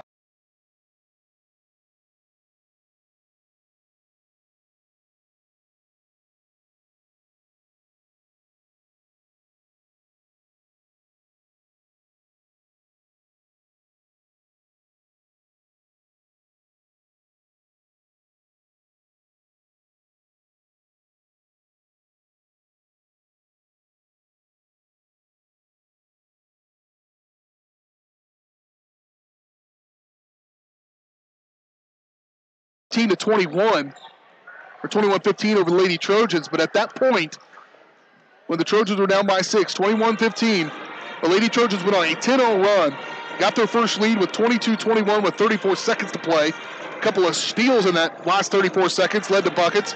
They spread their lead out to as large as 4, which is where the Trojans' largest lead is. And right now they hold on to a 2-point lead, 25-23, and they gave up a point late in that half. Otherwise, they would have had all the momentum going into the locker room. A quick trip to the bench, or a quick trip to the locker room for Anderson County, so they must feel pretty good about what they did in the first half. Take a look at your halftime stats brought to you by Exchange State Bank, one of the oldest banks in southeast Kansas. Exchange State Bank is proud to be locally owned and operated, providing quality customer service, online banking, bill pay, mobile banking, and more. At Exchange State Bank, you're not just dealing with bank employees, you're banking with friends. Learn more at esbks.com. Lady Trojans leading here 25-23. I'll do my best with the stats for Anderson County. As I mentioned in that first half, I've got last year's roster, it appears. I know that because all the juniors are now seniors on this roster. I'm pretty smart. Yeah. That's a sure tell sign. Yep. But I didn't know. How was I supposed to know? Update your website, Anderson County. Let's see. 6 points for Alexis Fireborn, including that first 3-point bucket of the ball game. And actually, she got 7. You can't believe everything you read on the internet, BJ. That's true. 7 points for Fireborn. She seems to be their catalyst. 5 points for Adriana Pedro, including a big 3 here down on the right side. Gabby Spring with 4. 2 points apiece for Jenna Schmidt, Shiley Shekel, 2 for Alexi Lichtag, and 1 for Lily Spring for the Lady Bulldogs. For Lady Trojans, 13 points for Sydney Crane. She has averaging 16 on the season so far. 13, including going 6 of 8 from the free throw line. Trojans as a team, 10 of 15, not bad. Could be a little bit better, but not bad. 7 points from Kaylin Flaherty, all in the second quarter. Really nice stretch there for Kaylin. And then 2 points for Brittany Bailey, 2 points for Gabby Sands, and 1 point for Kinsey Kester. But how many points were left on the floor? Oh, man, 15, I would say, probably. And you're right. Flaherty had a really good run there. And the points, yeah, that's just one part of it. But she was getting steals. She was a presence on the inside, pulling down rebounds, and creating, drawing fouls, creating lots of opportunities. So, yeah, a good little run for Flaherty there, and that really was the spark in the second quarter for the Trojans. Yeah, the Trojans are not giving up any size, which is something they'll probably have to battle with at times this season, but right now they've got a decent size matchup. The boys coming up in just a little bit. Trojan men already done shooting here at halftime, but they're led by Caleb Muya. He's averaging 24. He had 24 points the other night. He's averaging on the season is Caleb a double-double so far here in the season.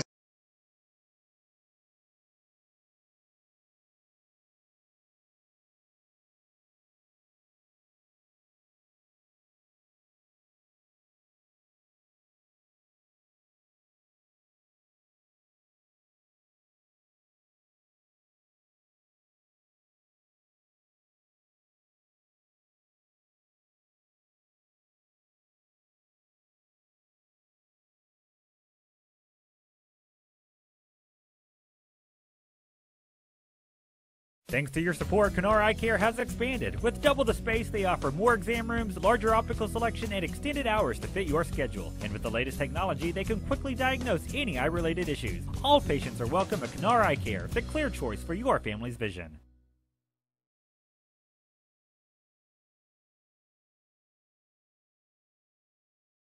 Producers Co-op of Girard has been serving the needs of farmers and ranchers in southeast Kansas for decades. With a wide range of products and services, you'll be sure to find what you're looking for. Contact the Agronomy Center for seed recommendations, seed treatments, crop scouting, and more, or stop by the farm store for feeds, equipment, supplies, clothing, and accessories. Producers Co-op also has bulk fuels and propane available. To see everything Producers Co-op Association has to offer, visit them online at www.girardcoop.com or give them a call at 620-724-8241. Mathis Drug Store Incorporated has a proud Girard history of more than 50 years. Glenn and Karen Mathis took over the store in 1983 from Glenn's father and have been providing outstanding customer care and service since. At Mathis, they know their customers by name and value their support. Primary goal is to provide fast, accurate, friendly service. Mathis is a full-service pharmacy that accepts most insurance plans and supports competitive cash pricing. Mathis Drug Store, a proud supporter of Girard High School student-athletes. This is Girard Sports Live.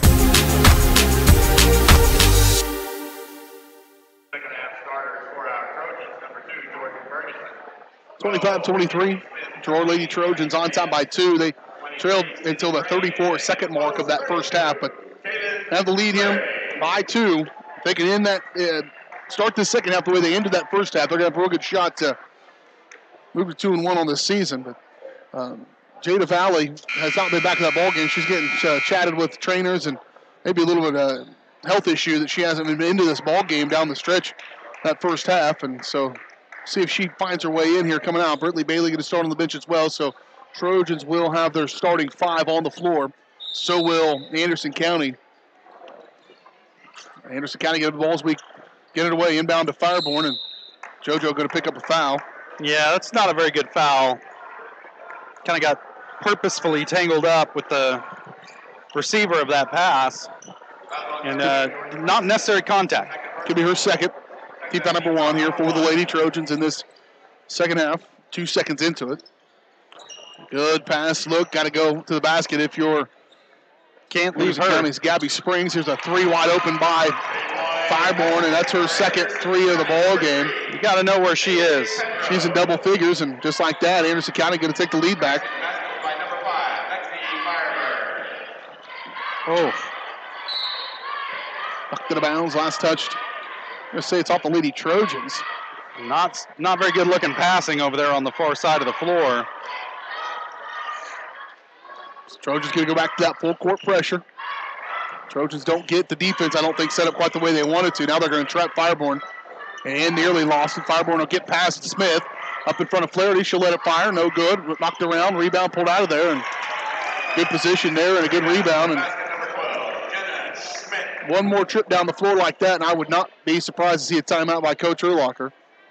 3-point deficit now, Lady Trojans. They're starting the second half like they started the game.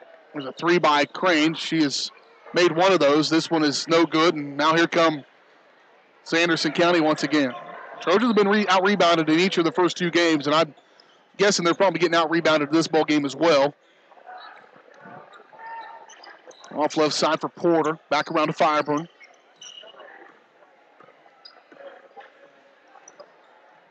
Good jump by Smith. Right in her little pickpocket she is. Up with the left-hand layup. Good. Good job there by Kinsey Smith. She gets that steal, and now the pressure again being applied. They'll get past it for Pedro off the left side. Zip her dribble and go to the high post. Oh, trying to no-look it. Kicking over to the right side was Schmidt to Fireborn. Now she's trapped on the baseline, and she'll lose it out of bounds. It'll stay with Anderson County, and Jada Valley going to check back into the ball game for the Lady Trojans. She has not been in since early in this ball game, about midway through the first quarter. Now she'll come back in. There's a shot, no good. They need her on the floor. And there's Flaherty. She brings that down, and Pedro had a missed opportunity. Now Crane's going to get fouled. And the exact same thing just happened to Sydney Crane that happened to Caleb Flaherty. She doesn't get the benefit of the doubt. Right. But luckily for the Trojans, Sydney does. And they're going to call that foul on Pedro. They're a feisty bunch, Anderson County is. They will win games this season off sheer grit and determination. Yeah. Here's a drive, little scoop shot, no good, but Crane gonna go to the free throw line, and you can only go in there and get banged up, hitting knees and hips and everything else so often before that's gonna start to take a little bit of tear on her body. Trojans are about to get a month off, you know. That's true. You get a little black and blue going into Christmas break. It's all right. Crane to inbound from underneath her own basket. Trying to force one into Ferguson. It's going to be gathered up by Valley. She'll go over to Ferguson as well. Kick back outside for Sands. She'll hand it off to Crane and set the offensive Lady Trojans. Screen both sides. She'll come off there, try to cross over, get into the paint. Little runner, no good, and rebound. Some of those maybe a little too forced on Crane's takes. And now push up in front. They'll get it to Fireborn. Now they've got numbers. Valley coming in behind. Kick back over. This is just a brawl. This is not much fun to watch, I'll be honest with you. And then that. A foul away from the ball. No, they called that on. They're going to call that on Valley. I mean, it was flat. A street fight there for a minute, and then that foul was called. That's a little lack of consistency. Well, she was touching her, so, you know. Guess so. It's her first. Team foul number 2. Anderson County will have the basketball. Lily Spring to inbound. She get it into Schmidt. Schmidt will go right into the paint. Now kick for Fireborn. They leave her open again. 3 on the way, no good. Rebound to be determined. Schmidt's there. I mean, I know you're playing zone, but when a team only has one shooter. That's a physical play there. I mean, it's. Yeah, you're right. You got to be able to get that person to close out. And so far, Fireborn's had a couple of pretty good looks at it. She made one count here in the second half, and the score remains here 28-27 off right side for Sands. Swing it quickly to Valley. Now here's Crane. Crane will look baseline. She'll be stopped. They double, triple her. Now the ball's going to go near backcourt. It does, and it'll go back to Anderson County. Another turnover. Trojans just not playing real good team offense. They've done pretty good defensively. Yeah. They played real strong in the full court, but team offense has not really been there. Well, Crane, if you're the distributor, you can't dribble yourself into trouble like that. Flaherty checking out. Sands will check out. In comes Brentley Bailey along with Drake Worrell for the Lady Trojans. 5 minutes to play here in this third quarter, 28-27. Trojans trail by 1. They're going to say it was touched by Anderson County, so the Trojans are going to get the basketball back. I'm surprised by that as well. High post for Bailey. She'll have to go down and track it. She needs a little help, and they'll go back outside for Crane. She'll push off left side for Valley. Valley, handoff for Bailey. There's Crane on the left wing. She'll go back to Valley on the corner. The most passing we've seen in an offensive set, I think, all night tonight. Off right side for Smith. Bailey in the paint. She'll spin. She wants to go left with the left hand good. That's a good move. Yeah. But again, you see that shot starting down at her hip. It'd be nice to see her keep that ball up around her chest to start those shots, but hey, you can't argue with the result. She's got 4. Trojans back in front by 1. Here with 4:10 to play in this third quarter. Here's a 3 no good by Anderson County's Shiley Sheckel up in front with the left hand. Valley up and good. Jada Valley, back-to-back points here for the Lady Trojans. That's Jada's first field goal. 31-28. Here's another steal by the Trojans. Smith into the paint there. Scoop with the right hand. Crane, 6 points. It's a 6-0 run by the Lady Trojans. Sid's first points of the second half for the Trojans now lead at 33-28. Trojans, a couple of defensive steals have turned into buckets. Here's Fireburn. They get her. Kick back outside. Now Schmidt.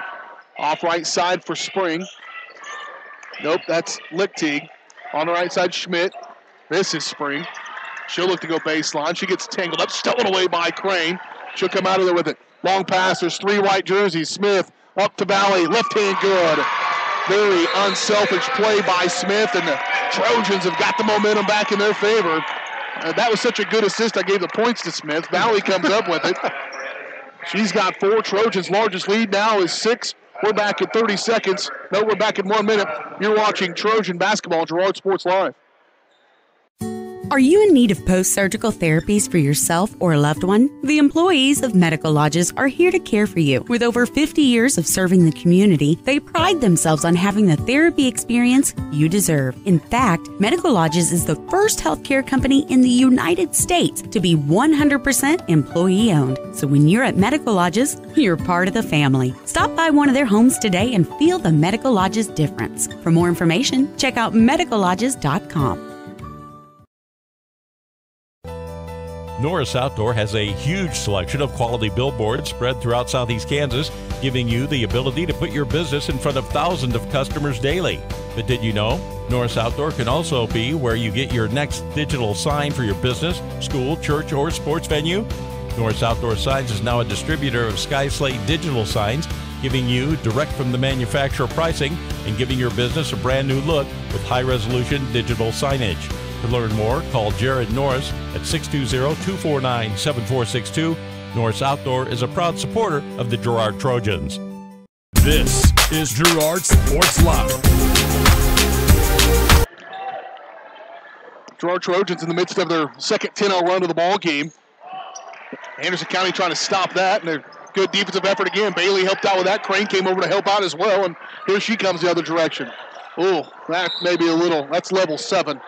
And we might just now be at level 5 on the assist level. You gotta crawl before you can walk. That was a heck of a pass by Crane, but yeah, she threaded the needle to nobody. Well, she was there, but she wasn't looking for it at all. Only one person in this gym knew that pass was happening. It was Sydney Crane. Tough defense there by Smith again. She's got a couple of steals here in the second half. 2:52 to play. Oh, man. Largest lead of the ball game is 6 now. Lady Trojans on his 10-0 run. Here's a little runner in the paint trying to dump it off for Schmidt. She'll go off the glass, no good. She'll get her own rebound, fight for it, still loose, and it's not going to be called on Drake Worrell back behind her. I think they're going to get Bailey with that one. They are. That's going to be her third. Yeah, that's why, you know, at the end of the first half, when she picked up her second, I said, man, that's a bad time to pick up that foul. And that's why, because now she's got her third here with 2:41 to play. The third. Lily Spring checks out for Anderson County. In comes Shelly Shekel. Here's Fireborn on the right wing, guarded by Sands. Off left side, looking to drive is Autumn Ewert. Kickoff for Shekel, and Shekel will make it. Just a second field goal of the second half for Anderson County. It does stop a 10-0 run. There's a shot by Sands, no good. And too many girls there to pick that one up, and got to talk. Got to talk to each other. Gathered up by Anderson County. Now they've got numbers going the other way. Good recovery defensively. Shot blocked by Crane. She comes out of there with it, and a foul going to be called against Anderson County. Going to be called against Ewert. And it will go back to Lady Trojans. That's just wrong place, wrong time for Ewert. She just kind of ran into that one. Team foul number 3 on Anderson County. 2:05 to play in this third quarter. Trojans lead by 5. Off right side for Sands. Gabby. There's been some really good players that have played the role that Gabby Sands is playing this year. They'll put her on the best offensive player for the other team. So you've seen her tonight against Fireborn since they've kind of made that switch on her. And she'll shut them down. She did that. Honestly, to keep Tristan Gagg to 14 points, not very many teams have done that. And here's Sid just put on dribbling clinic. And that was a team effort, obviously, but that was a lot on Gabby Sands. And so she'll be that player that'll draw the best offensive effort, the best offensive player. And we'll stay with the Lady Trojans here with minute 37. Smith going to check out. Flaherty will come in for the Trojans. Boy, Smith's nickname would be the Pest, the way she was playing defense. Named after her father. Oh, 5 seconds. He's a bit of a pest as well. Not really. Sorry, Steve. Minute 37 to play in this third quarter, 35-30. And a turnover by the Lady Trojans. They'll throw it up in front. There's a steal. Helped out. And good effort, good all-around hustle. Sands goes over and says, hey, good hustle. They didn't get it, but still got in the passing lane. That was going to be an easy layup if they don't play that defense. Yeah, this time it'll be interesting to see if the Trojans can shut down the middle of that lane. Fireborn, a good pump fake, draws the defense out, and then she hustles around. She's got 5 here in this third quarter, 12 for the ball game, and back to a 3-point contest, 35-32. This thing's going to come down to the wire.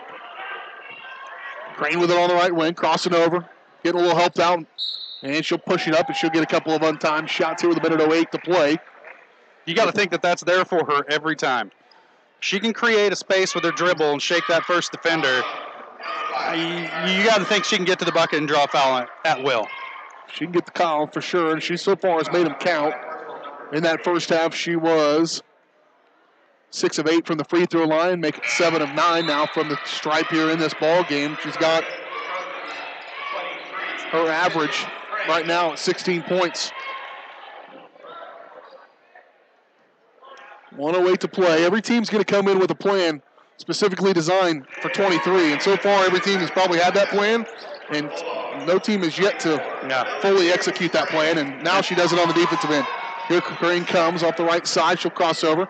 Will slide into the lane. Up and good. Off the glass by Crane. 39-22, or 32 rather. And good hustle on the other end of the floor. Flying up the floor and sliding down it. Yeah, a little bit of a shove there. Official's going to let that one go. Trojans. Now largest lead here is 7. This is their largest lead of the ball game with 50 seconds to play. So it'll get a much-deserved break. And JoJo going to come in and replace her. So Kinsey Smith check into the ball game. Inbound on the right side for Shekel. And she'll drive it up in the paint.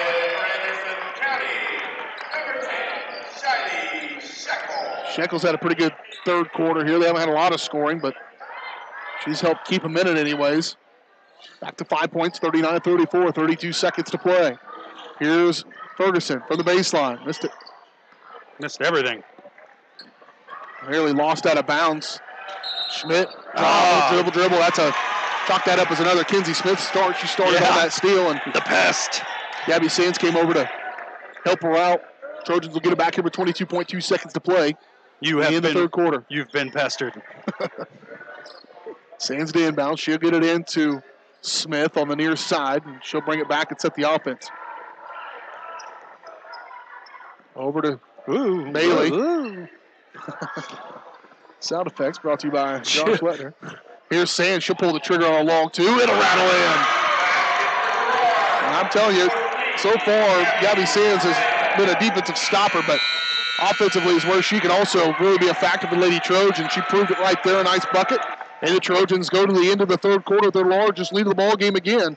7 points, 3 in the books, 1 to go. We're back in 1 minute. You're watching Trojan basketball on Girard Sports Live. Peony Dental is a proud supporter of the Girard Trojans. Chris Peony DDS offers exceptional dentistry for all ages in a friendly atmosphere. In fact, Chris Peony has been caring for smiles since 1993. No wonder so many Trojan fans look so good. Peony Dental offers preventative care, Invisalign, whitening, bridges, crowns, and more. Stop by today and ask about the all-new CEREC dental system, offering same-day crowns, start to finish, right there in the office. To learn more, visit them at 106 South Ozark in Girard or go online to peonydental.com.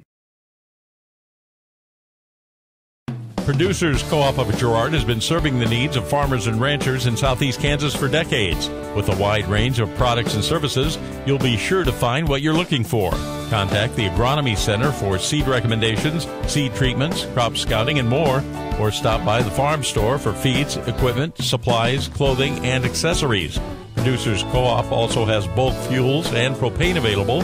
To see everything Producers Co-op Association has to offer, visit them online at www.girardcoop.com or give them a call at 620-724-8241. This is Girard Sports Live.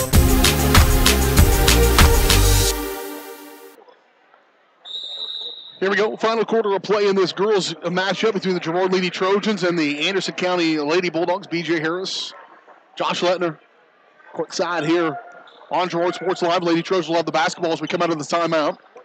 They've got a 7-point lead as well. They led by 2 at halftime. They trailed by 3 at the end of the first quarter. They've trailed by as many as 6. They've led by as many as 7. Right now they've had that 7-point lead.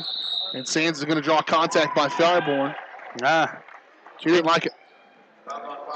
Well, I mean, I'm sure Coach didn't like seeing her foul the ball handler out by the center court either, but it's her 4th foul.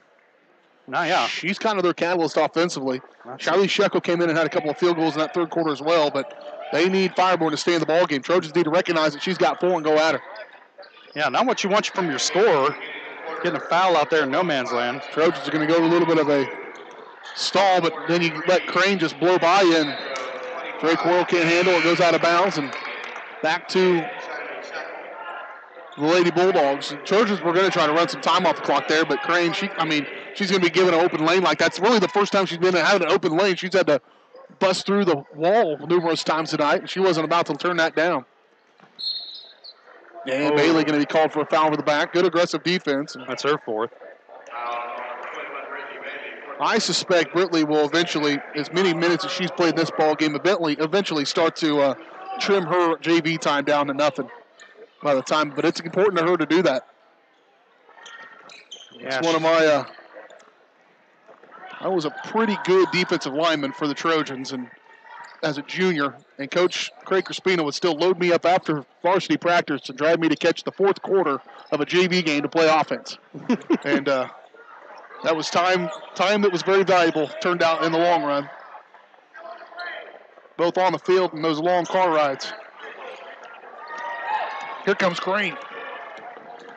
Off the rebound, scoop with the right hand. Ooh, just didn't get it to go. And it will send her to the free throw line to shoot 2. And she has been very good from the stripe. From a week ago or 3 nights ago, last Friday, to going to the free throw line and going 0 for 1 from the stripe, she has more than made up for that here tonight. And you can see with her streaking down the floor, she's as fast with that dribble as some players are just running.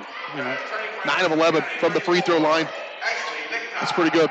If she can get to the stripe and shoot 11 or 12 free throws a game, they're going to be having a lot of opportunities, and she makes the first one, 42-34, 6:48.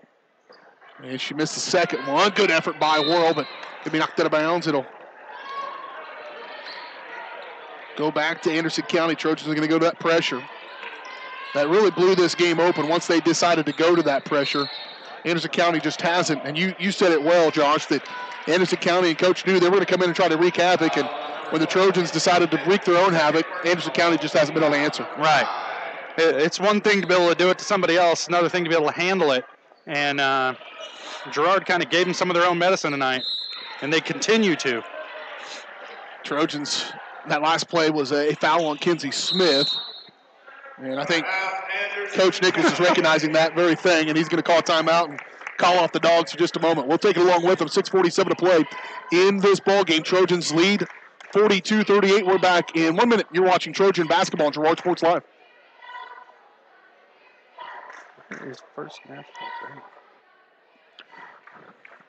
Farm Bureau is proud to support Girard High School student athletes. At Farm Bureau Financial Services, their #1 goal is to make insurance simple. Agents Judd Sasho, Lori Johnson, and Lisa Sasho take pride in educating their clients and members so they are able to make the best decisions. There's a lot of information out there, and at Farm Bureau, they can explain it in a way that relates to you so you can apply it to your life, family, farm, and future. To learn more, contact Judd, Lori, or Lisa at 620-724-4213. Go Trojans!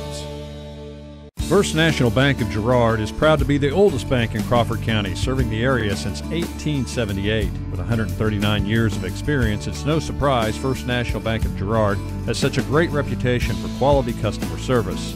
First National Bank of Girard is committed to providing the best quality products and services, including online banking and bill pay, loans, CDs, and more. Use the convenient drive-up window or come on in and see all of the friendly faces at First National Bank of Girard, proud supporter of Trojan athletics.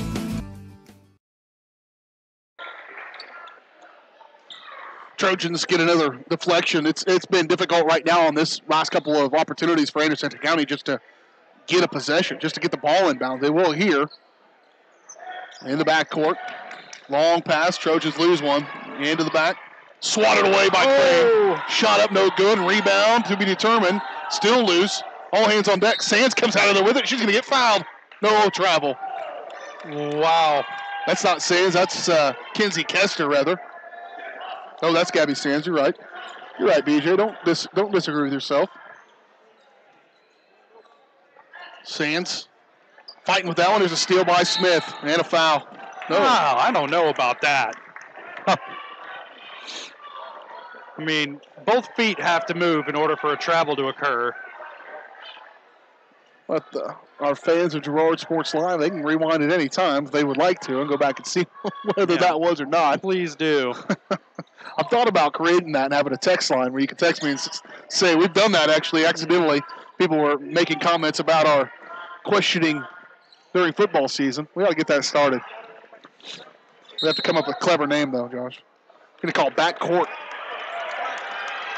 on Pedro. She didn't like it. Neither did Coach Nichols, but Trojans going to get the benefit of that one. 6:15 to play, 42-34 remains. If you're an official and everybody's mad at you, maybe you're doing an all right job. Yeah. Left side for Smith. Back outside. Again, the Trojans are going to take, and would love to have some long possessions here. There's a rare miss. Pedro frustrated with that last play. She's going to fight with this one, and jump ball going to be in favor of Anderson County. A little chippy there, getting off the floor.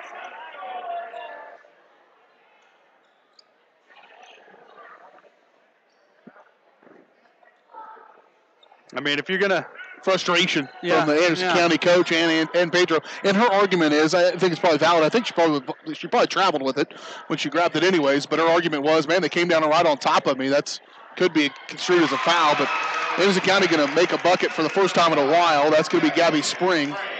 Their first field goal of this fourth quarter. And this thing's far from over. Just a 6-point ball game right now. No team shooting the ball particularly well tonight. The shooting percentages are going to be one you put on the outside of the bell curve. I always worry about this when teams go to this kind of modified four-corner drill. You just kind of lose all your momentum and all your rhythm, and it becomes, if you need to score, very difficult.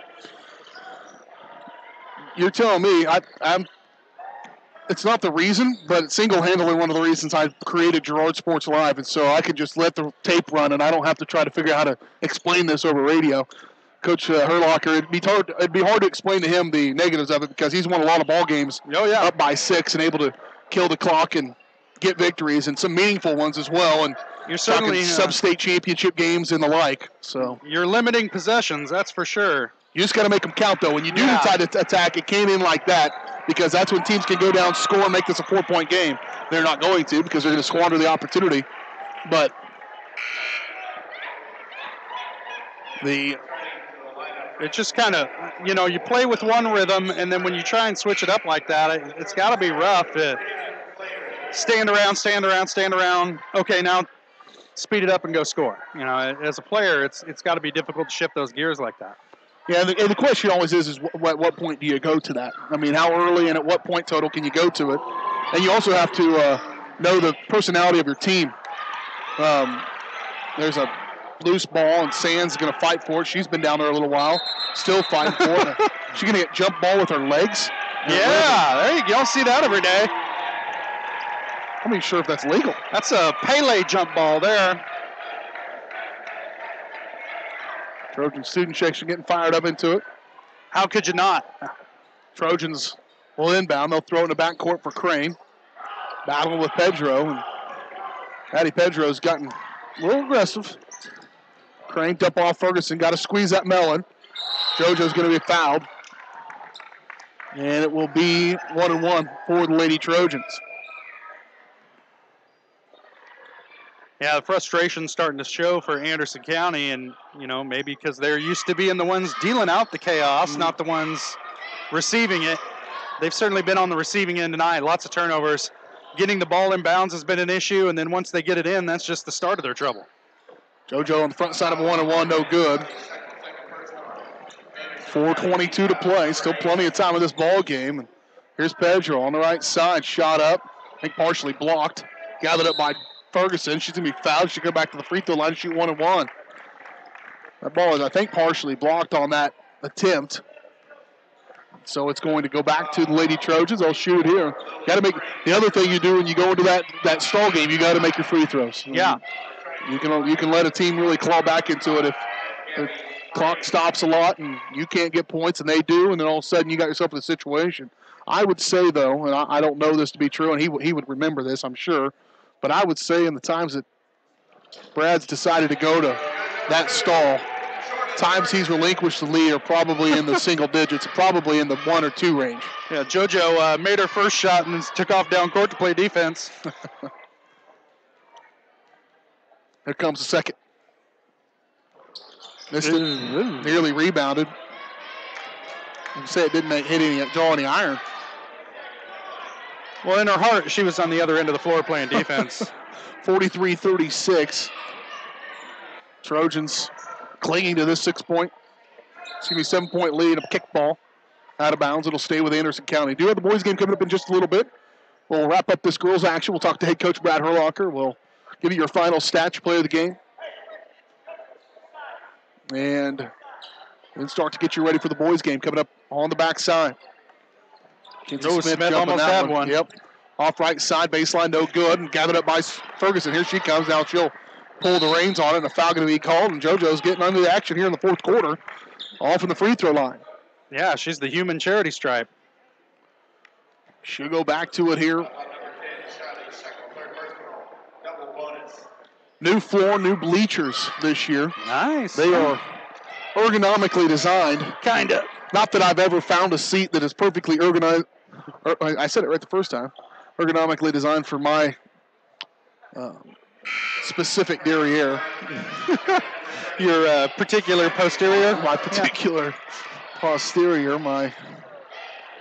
I could find a few more. Yeah, let's just stop. My ample. No. Fill in the blank. No. JoJo missed the first, made the second.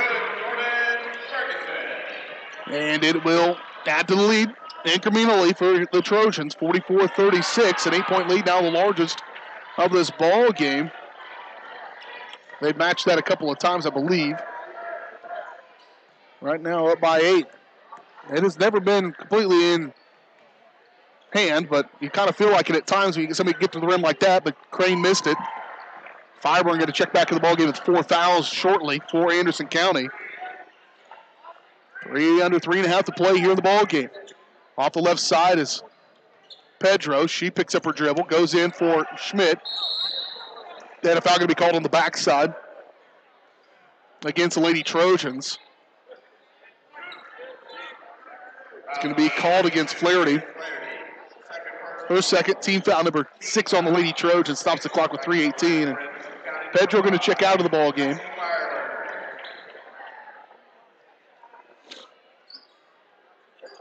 Fireborn going to check in for Anderson County, nearly a 5 count. She will finally get it in, though, out high. Push off right side. Back to the right edge. Dump off. Trojans lose it. Crane comes away with it, and she'll pull back. Again, trying to burn a little clock. Trojans trying to move to 2-1 on the season. It's important to win this first quarter of the year before Christmas. You get 21. You're guaranteed 21 games, so you get 5 of the books. It's right out about quarter of the year before you take a long break and then come back, and that 3/4 of a stretch becomes a bit of a drag. I mean, it can really start to drag on. Even if you're winning, you start to hit a wall about early February, and maybe I'm just talking about myself. There's good defense there by Anderson County outside, away from the ball, and Crane going to hold on to it. Trojans have a little bit of fun. Into the high paint for Flaherty. They'll move it back around. 2:20. This possession's taken nearly a minute. And now a foul going to be called. They were trying to avoid fouling Sydney. They finally have to. Lichtide gets that foul, her first. Team foul number 11 on Anderson County. So it'll send Crane to the free throw line to shoot 2 again.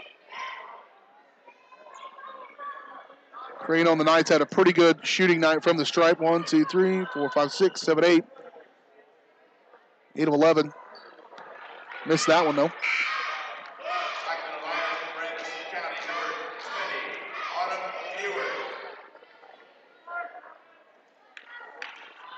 was 9 of 13, actually, as she stands right now. Missed them both. Rare empty frame there for her. Crane. He's got 20 points in the ball game. Nearly half the Trojans' offensive production. Here's Fireborn. She'll pump a 3, step up to the elbow. Blocked, but foul, and Smith. Can't believe it. She'll be called for her 3rd, I believe, maybe 4th. It's her 3rd. To play defense the way she does and only have 3 fouls at this point of the game, that's actually, I'd say, a victory for the Lady Trojans. Fireborn going to go to the free throw line to shoot 2. Shoot 1 and 1, rather. And it will be good. Just her 2nd trip to the free throw line tonight. She's got 13 points for Anderson County. Trying to make it 14 and try to pull this game back to 6. Missed it. Rebound, Sands, tangled up, and a jump ball going to be in favor of Anderson County. Well, it's kind of possessions that can change the momentum of the ball game a little bit. It all started with a free throw, and she missed it, but they get it back and a chance to 2-point ball game, make this a 2-point shot here will make this a 5-point game.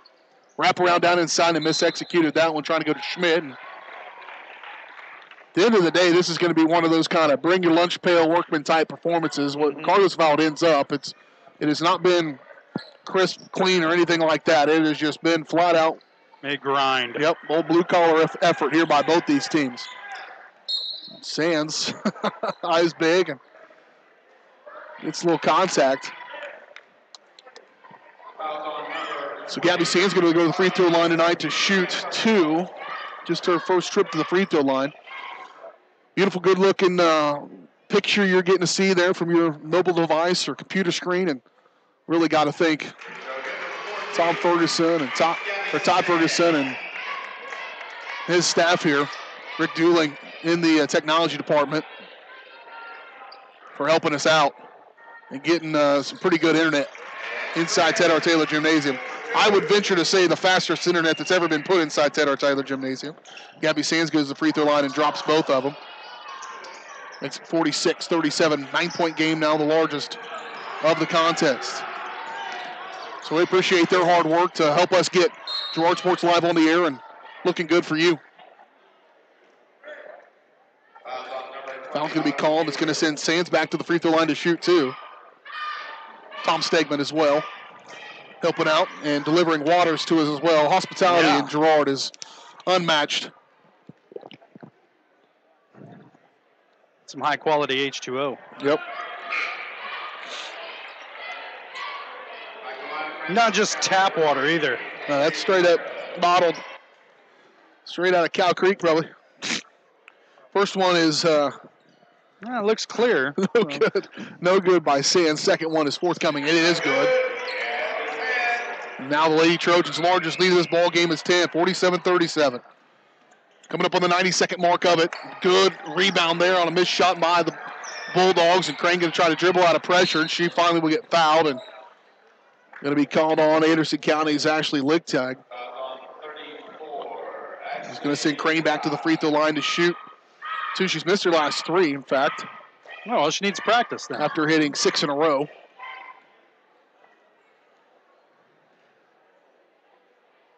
She'll get off the schneid here. You shoot your way out of a slump, you know. I mentioned it last week. I may mention it every week. I haven't decided yet, but I can't tell you how awesome it is every time I look at the scoreboard here to my right and watching that, seeing that banner hang there of a state championship as Crane misses the second one. But her 8 of 8 in the state championship game from the free throw line was one of the great performances I've been pleasure to witness in crunch time. Ball thrown in the backcourt. It's going to stay with the Lady Trojans. I'm not sure if Schmidt knew that or she just wasn't able to track it down. Yeah, some races you're just not going to win. That would be every race. Talking about me. But race to the buffet, maybe. Yeah. Minute 10 to play here in this ball game. Lady Trojans going to get this victory here today, but they had to work for it. 3-second violation going to be called on Ferguson. Well, you know, when you're a presence in the paint like she is, you sometimes get caught camping in there. 65 seconds to play. Trojans going to move to 2-1 on the season. This is going to drop to 1-4. They played a preseason tournament already. This may be the last game they have before break. Here's Fireburn. Up and good. She's not going to go quietly into the night. Yeah, still want to make sure you know where she is on the floor. Get a hand up because she's one of those players that just always shooting. She's always shooting. She had the first field goal of the ball game, a three-pointer that put them up 3-0. It was Smith into the paint. Flaherty. She'll pull back out and give it up to Sands. Trojans have gone with a little bit smaller rotation in this ball game. Jada Valley's been battling an injury of some sort here tonight, so she's been few and far between, but she did help start a 10-0 run in that third quarter. A 10-0 run in that third quarter, and that kind of blew this thing open a little bit at that point. And the Trojans have kind of held on to it since then. A little shimmy and a shake by Crane against Pedro, and foul going to be called with 4.4 seconds to play. A little smile that time on Crane's face because she shook Pedro pretty bad on the other side of the floor. Got a cheer from the Girard student section. Well, Pedro frustrated. You can tell she's a bit of a competitor. But spark plug. She needs to not hang her head too much because City Crane's made a lot of players do that. Mm-hmm. And you're playing against the college-level player out there on the floor. Stuff happens, you know? It does. And so Crane has missed lost a little bit of her focus here down the stretch from the free throw line anyways. She missed the first one, makes the second one. Understandable, but in this fourth quarter, she's been in the free throw 2, 4, 6, 8, 3 of 8 in the fourth quarter, but still enough to get the win for the Lady Trojans. Final score going to be 49-40 here over Anderson County, and again, just a workman effort here tonight. Just get through it sometimes, and they do it against a really tenacious Anderson County team, gritty Anderson County team, and that's how this one's going to end. Lady Trojans going to get it, win it 49-40. Your final score, Trojans move to 2-0. We'll talk about it next here on the post-game show. We've got your player of the game and your final stats, all that much more here to come on the Evans Motors post-game show. Evans Motors has been helping put people on the road since 1935. Stop into the lot just south of Pittsburgh and see Nate or Eddie for a test drive or let them find you the vehicle that is right for you.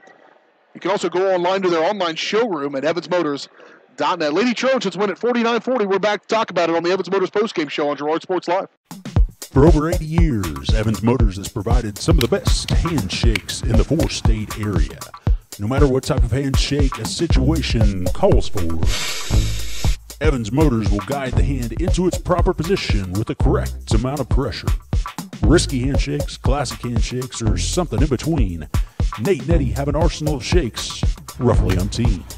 So the next time you want an optimal handshake, come to Evans Motors in Pittsburgh.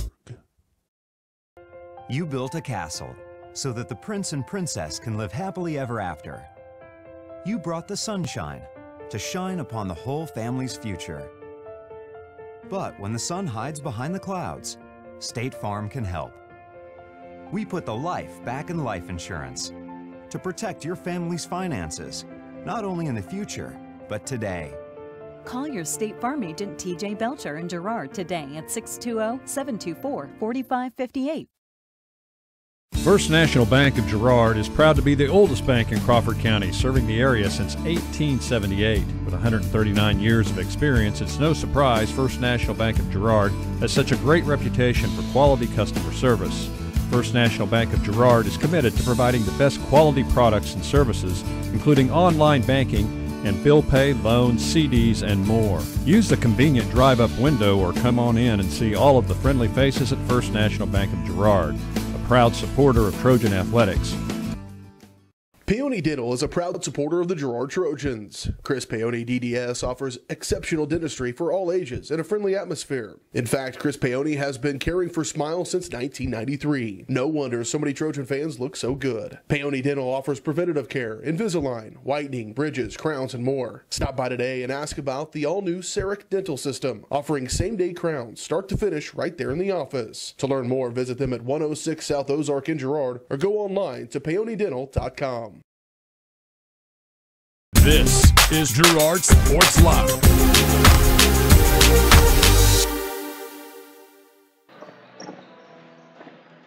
Welcome back to the Evans Motors post-game show here on Girard Sports Live. PJ Harris, Josh Lett. Here's the men take the floor to get ready for the boys game coming up in just a little bit. Lady Trojans wrapping up their win here tonight. They win 2 in a row. They're 2-1 now on the season. 49-40 victors over Anderson County.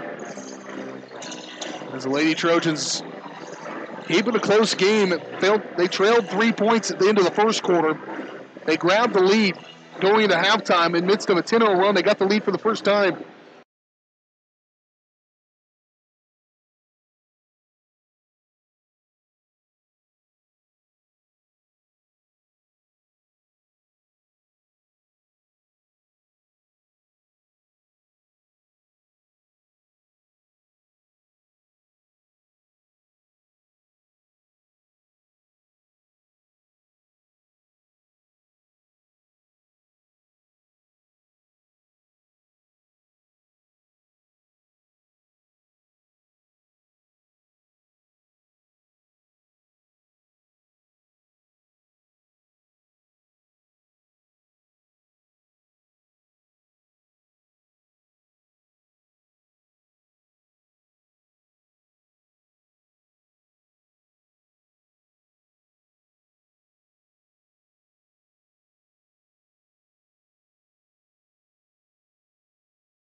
This is Girard Sports Live. Community National Bank and Trust has been serving the area for 30 years with a strong commitment to the highest quality leadership and banking services. Stop in soon to pick up your very own Girard Trojan Instant Issue Mascot Debit Card. While you're there, be sure to ask about their e-Power checking, mobile banking, and bill pay, and new Guardian Secure Checking. Learn more online at mybankcnb.com. Community National Bank and Trust, member FDIC, and a proud supporter of Girard Schools. Go Trojans!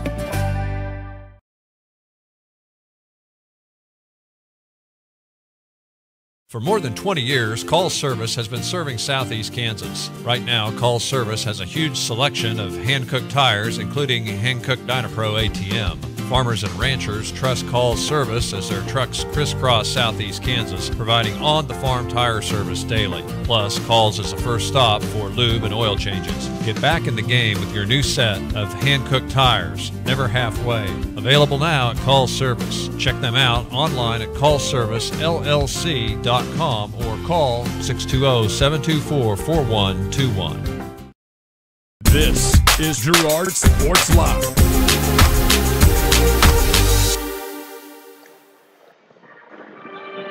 Back out here at Ted R. Taylor Gymnasium. Look how cute you are. Look how cute this one is right here. She doesn't even know she's on TV, but going through those pups, she's got 3 at one time right now, so she knows how to eat. I was talking about running to the buffet a little bit earlier ago, and that's what she's doing right now, so not too bad. Well, I looked how ugly we were the other night, so I wanted to brighten up the screen if we're gonna put the camera on us. Well played, sir. I'll try to bring mine next time, and then we'll be even on good looks, and then maybe don't forget completely about us. Not going to forget about this ball game, certainly. It certainly was one that I said was just kind of a bring your lunch pail, blue-collar kind of effort, and the Lady Trojans were able to bring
for you, and I think that started to happen just a little bit for her tonight as well. You know, she's that steady kid, and she's good at the free throw line. She's somebody we want to get to the free throw line, and she's a kid that, really is just going to bring her lunch pail, always be in the right spot, and she can hit that set shot, and Sid does a good job of finding people when they're open. Yeah, she certainly.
This is Girard Sports Live. Chicken Annie's Girard is a proud supporter of Trojan Athletics. Chicken Annie's of Girard serves up the area's best fried chicken and a whole lot more. Check out their weekly specials like chicken and noodles on Wednesdays, Thursday nights kids nights, and Friday boneless wings. Oh, and don't forget about those delicious homemade pies. Stop in or enjoy their mouth-watering favorites at home with carry-out and catering available. Chicken Annie's Girard, continuing a Southeast Kansas tradition. Learn more at chickenanniesgirard.com or call 620-724-4090. This is Girard Sports Live. Welcome back to the Community National Bank and Trust pregame show here on Girard Sports Live. BJ Harris along with you on the backside of a high school basketball doubleheader. The Girard Trojan boys get ready to take on Anderson County. And talking to us now, the head coach of the Girard Trojans, Rod Westcott. His interview is brought to you by Brumback Service Center, 312 East St. John in Girard. Coach has been getting the team tuned up, so why not get your car tuned up at Brumback Service Center?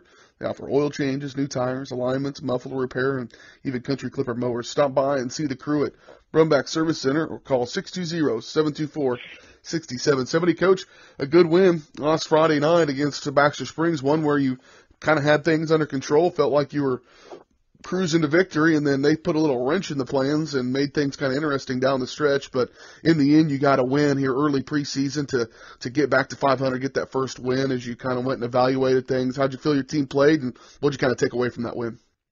Well, we had our moments. You said it. You know, we had runs where we looked pretty good, but we had runs where we didn't look very good. And you know, we just got to be more consistent as a team, and that's something that we worked on last night in practice. And you know, hopefully it'll pay off. It's something, you know, we'll continue to work on throughout the year, and hopefully, you know, we'll continue to get better, and our runs will be more and more on the good side and less and less on the bad side. Yeah, they went on an 18-0 run. You can coach years without allowing an 18-0 run, and that thing started just kind of spinning out of control. I don't know if it was by design or just the way things were going, but you waited to call a timeout until later in it. But were you trying to let those guys kind of work that out themselves a little bit? Sometimes a coach will do that early in a run when you feel that momentum swing, but it seemed like they were just trying to figure out how to do it themselves. And what's your approach to something like that when the wheels start to kind of come off on a stretch like that? Well, our kids were in the right things that we needed to be in. I mean, they were in that little half-court trap against us, and we were in the right things. We just weren't making plays. And, you know, sometimes you call that timeout and your kids get jittery, especially when you're inexperienced.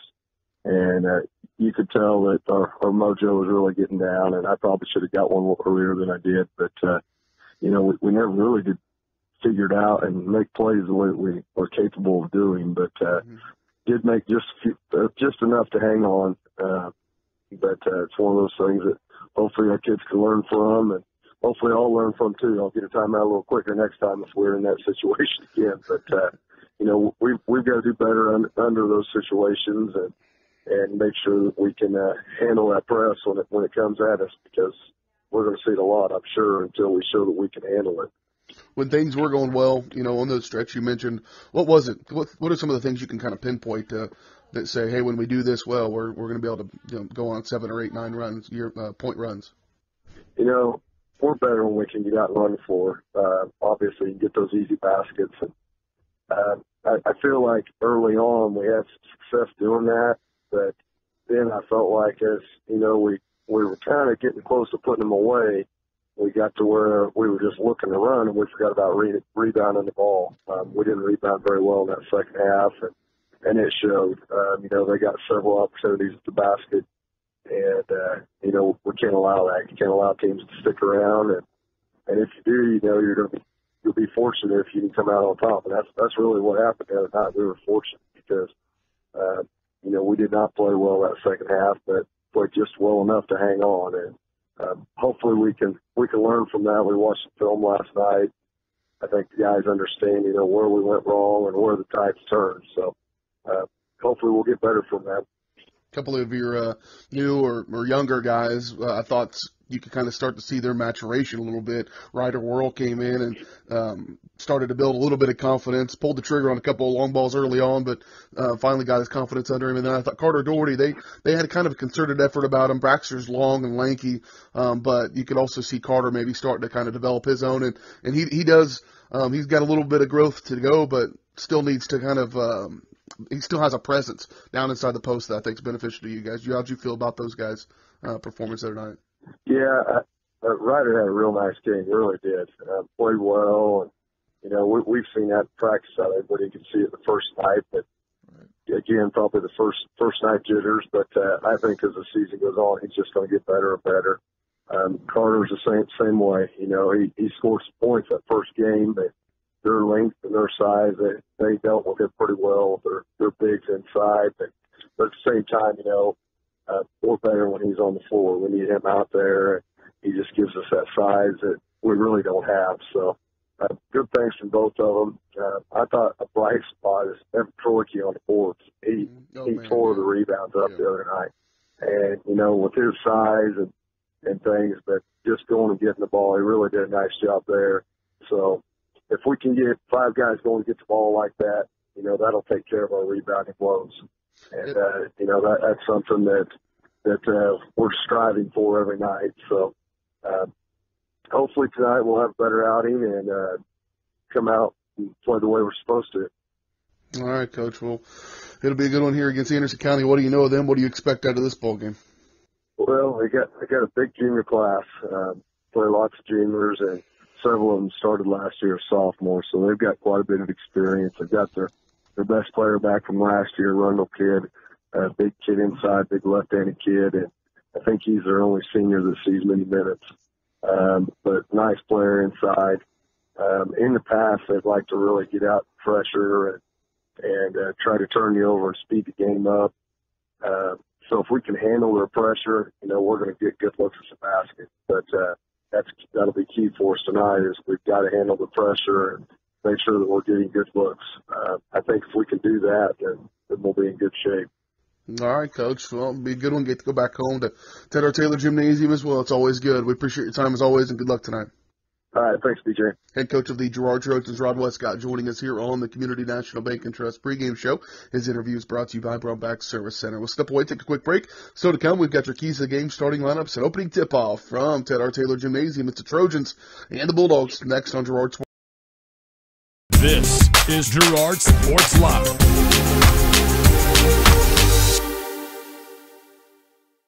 Ag Choice of Hepler is a proud supporter of Girard Trojan Athletics. Of course, Ag Choice has all the products you need to keep your crops growing, like fertilizer, crop protection products, and seed.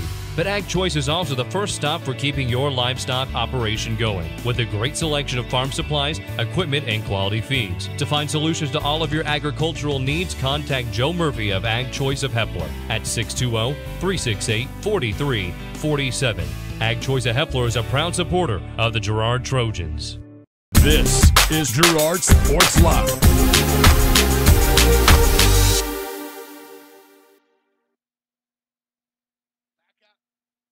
Back out here to Ted R. Taylor Gymnasium, getting ready for this one, the Girard Trojans and the Anderson County Bulldogs. Starting lineups brought to you by Pearls and Curls Boutique. Trojans will start this game in style, but nowhere near the level of style you'll find at Pearls and Curls Boutique. Go check out what they have at facebook.com/Pearls and Curls KS. Trojans, it'll be Brett Ferguson, Caleb Muya, Evan Troike, Carter Doherty, and Ethan Goff. Trojans going to win that opening toss, as of course you know. Opening toss is brought to you by Larrett Ceramics. 503 West Maple in Girard. Great gift ideas when it comes to gift buying. Get your friends and family a beautiful ceramic piece or maybe even classes. Ethan Goff baseline. Shot up no good. Good take by Ethan. Ethan had 14 points in the first half last week. Finished with 16. Want to have a little bit more consistent effort, but if you can get him going and everybody else going for the Trojans, they're going to be tough to stop. Anderson County going to get that rebound and come to the other end of the floor. First chance we'll get, Josh, we'll get your keys to the game. In this one, out around midcourt. Controlled for Anderson County, high post here for Allnut. He'll go baseline and drug that back foot. Keys to the game of this ball game brought to you by Fort Scott Community College, where everyone has an opportunity to take general education courses, complete an associate's degree or certificate. Visit fortscott.edu or call 620-223-2700 for more information. BJ, I guess my key to the game would be the Chiefs' rallying cry in the fourth quarter is just keep the hammer down. don't let up. If you get a lead in this game, the Girard Trojans can't start cruising like they did last week against Baxter Springs. Got to keep the intensity and keep the pressure, and it all starts on the defensive end. Trojans on the offensive end right now. They'll have it as they continue to move right to left. No score yet in this one. Muya looking to attack. Pulls up his dribble. Have to scoop it off for Choiky. He will go baseline. Up and around. Hard shot. No good. Rebound, though. Put up by Brett Ferguson. Up and in. Good effort by Brett to keep with that one. The Trojans will take an early 2-0 lead here in this one. John Rundle right there with the ball to his, looking to take it in, is going to be their catalyst. You heard Coach talk about him just a moment ago. Good take by Rundle, but no good. And rebound again by Ferguson. So Brett off to a really good start here for the Trojans. So move it back around the horn. Off to Goff on the left wing. A little bit of space, he'll take it. He's not afraid at all to pull the trigger in front of a defender that's going to give him just enough room. And Trojans off to a 5-0 start to get this game started. 6:02 to play in the first quarter. Off left side for Carson Powelson. He'll kick, top of the key for Allnutt. Back top of the key here, catch and fire by Powelson. No good off the back iron, and 50-50 ball going to be won that time by the Bulldogs, by Rundle. He'll kick back out now, left side. Rundle gets the rebound on the backside. He'll fight it up. Good effort there. Carter Doherty gets the block. Rundle kill has it. He'll fade away, on the way, no good. Rebound pulled out of by Ferguson. Brett will pull it down, get a little help from Troike, and here comes Troike. Evan running the point. He can do that from time to time and does. Evan averaging double on the rebounds. Nice entry pass. Nearly, well, it looked like it was going to start off good. Mishandled a little bit, and back come the Bulldogs. Set. Thought about a three on the near side was Powelson. He's 0 for 1 on his attempts so far here in the early going of this one. Powelson, high post for Allnutt. Handoff back to Powelson. Swing it back around for Kuzner. Kuzner, he'll hand off. Faking the three is Rocker, Justin Rocker. Shot up no good by Powelson, and it'll be rebounded by the Trojans by Caleb Muya. He'll need some help. Troike will come give it to him. Evan, the fastest guy in the CNC with the number 50 on his body. And a foul going to be called against Anderson County. Going to be called on Rocker. You don't know Garnett area. You can't throw a rock without hitting somebody with the last name Rocker. Or Rockers. There's difference up there. Or Rooker. 3 different names, but all pretty much the same. And I'm sure they all at some point were related to one another. Yeah, probably one family that got 3 spellings coming through Ellis Island. But they are all over the place. And Justin Rocker, I've probably not called a game in Anderson County without one of them in the game. And I know I called one where there's 3 one time. Here's a take to the basket by Troike. And that's just something I talked to Coach about in the postgame on Friday, that you need Evan to be a scorer. He was not the other night, but he was a heck of a rebounder, and Evan in that ball game, he only had 10 points, still not bad, but he had 14 rebounds. He's averaging 11 rebounds a game.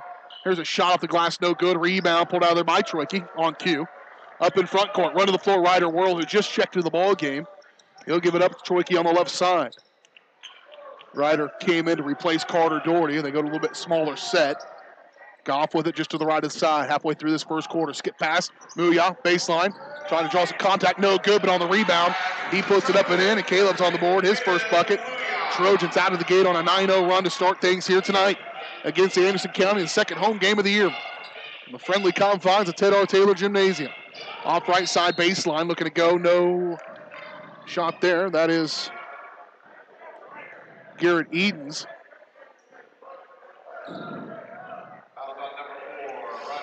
Foul going to be called on Ryder Worrell, his first.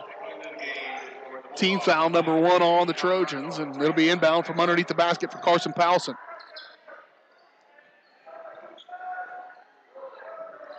Off left side, controlled by Powelson. Now back over to the left side. This is Tanner Spencer on the left. And he's going to be knocked out of bounds off of the Trojans. It'll stay with Anderson County. Again, they're being very deliberate on offense because they've given up some pretty easy buckets going the other way, or at least opportunities going the other way. They need to slow some things down here on a 9-0 start to this game, and a foul going to be called against Brett Ferguson. Yeah, a little push in the back there on the entry pass.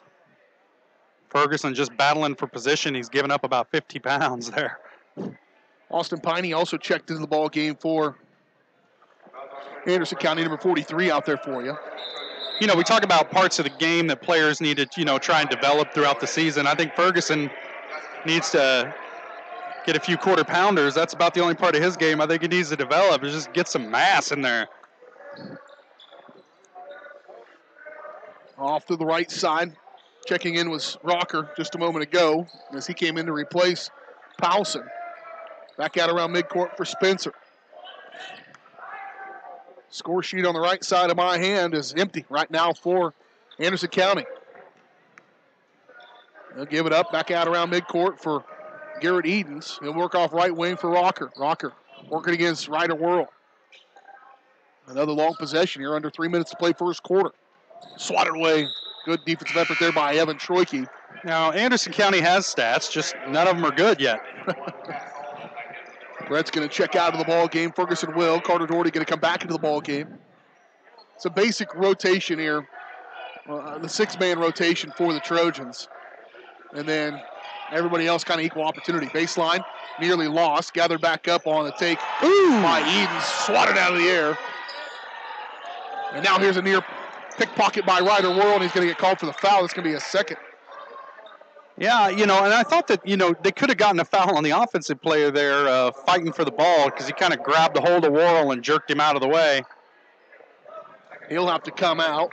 In for the Trojans comes Zane Henderson, 6'2 junior. Coming in for Girard. Into the backcourt, they'll inbound here for Tanner Spencer. Spencer on the right side. He'll scoop it off for Edens. Through Rundle and back on the left side for Rocker. Here's Edens. Oh, yeah. A little bit of indecision there. Good defense that time. Edens, just a sophomore. Powson going to check back in. Edens will come out of the ball game. 2:21 to play here in this first quarter. Again, as you can see to your upper right of the screen here on Girard Sports Line. Troike just going to blow past the defense. He'll give it to Muya at the elbow, rising. 8-footer, no good. Rebound. Henderson into Doherty. Back to Muya. Somehow ended up with it. Now loose ball comes out of there. Loose ball. Ethan Goff comes away with it. How about that? Ethan will get it. I'll take it up and good. Ethan very fortunate to end up with that ball in his hands, but he knew exactly what he was going to do with it as soon as he got it. Here's Allnut. Back around. They'll swing it quickly to the left side for Rocker. We'll go back and forth here with a minute 40.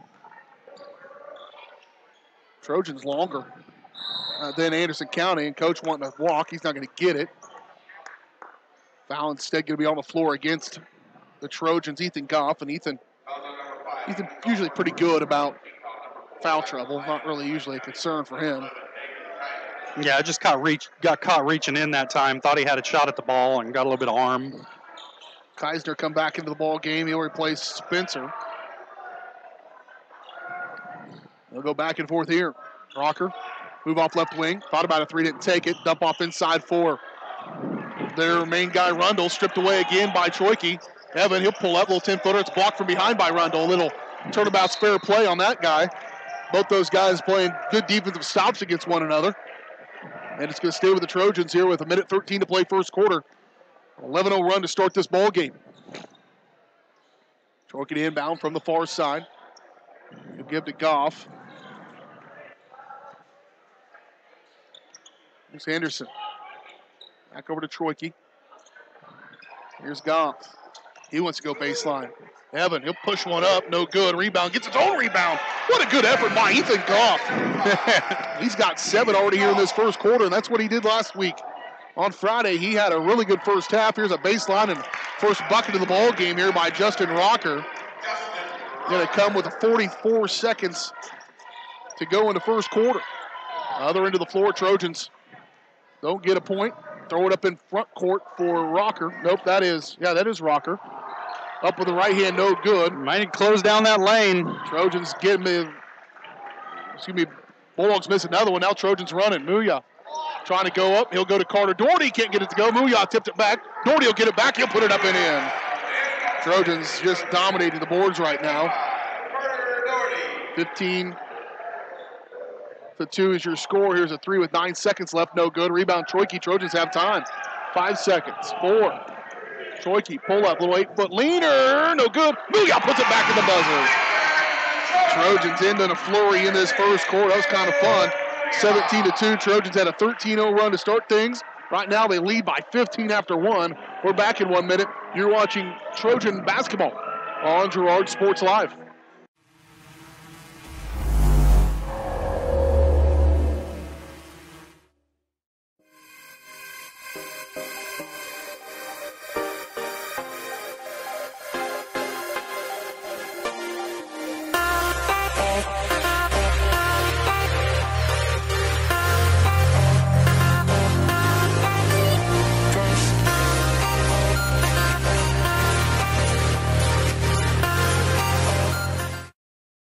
Crawcan Telephone Cooperative has been serving Girard in southeast Kansas for 65 years.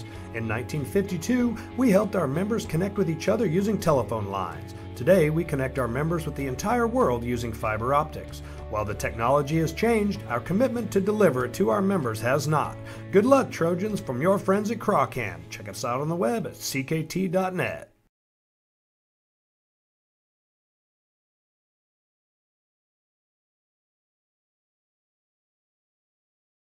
This is Girard Sports Live.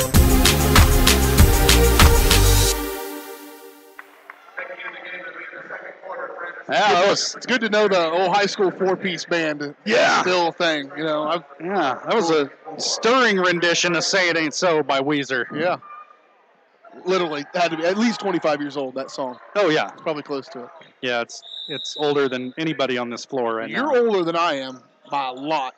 Not really. A lot. Come on. Well, let's just say you were in high school when that song came out. I was probably in middle school. How about that? That's fair. Okay. Into the second quarter we go. Trojans, a good first quarter to say the least. Had a 13-0 run. That went until the 44-second mark of the first quarter before Anderson County would get on the board.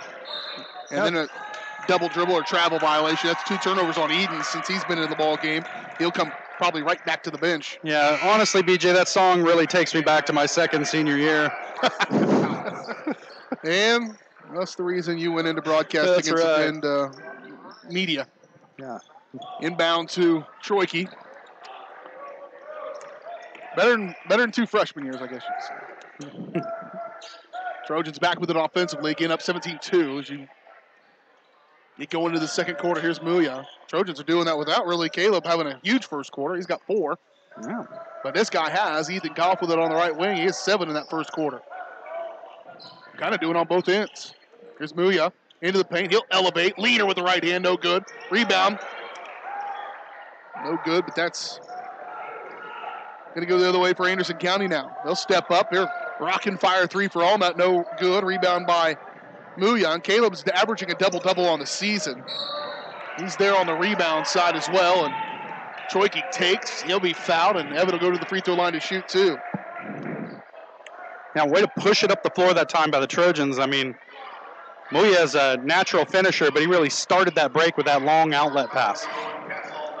Been playing around the rim a lot as well. He closed out that first quarter with a putback at the buzzer. Troike misses the first one. First trip to the free throw line for the Trojans.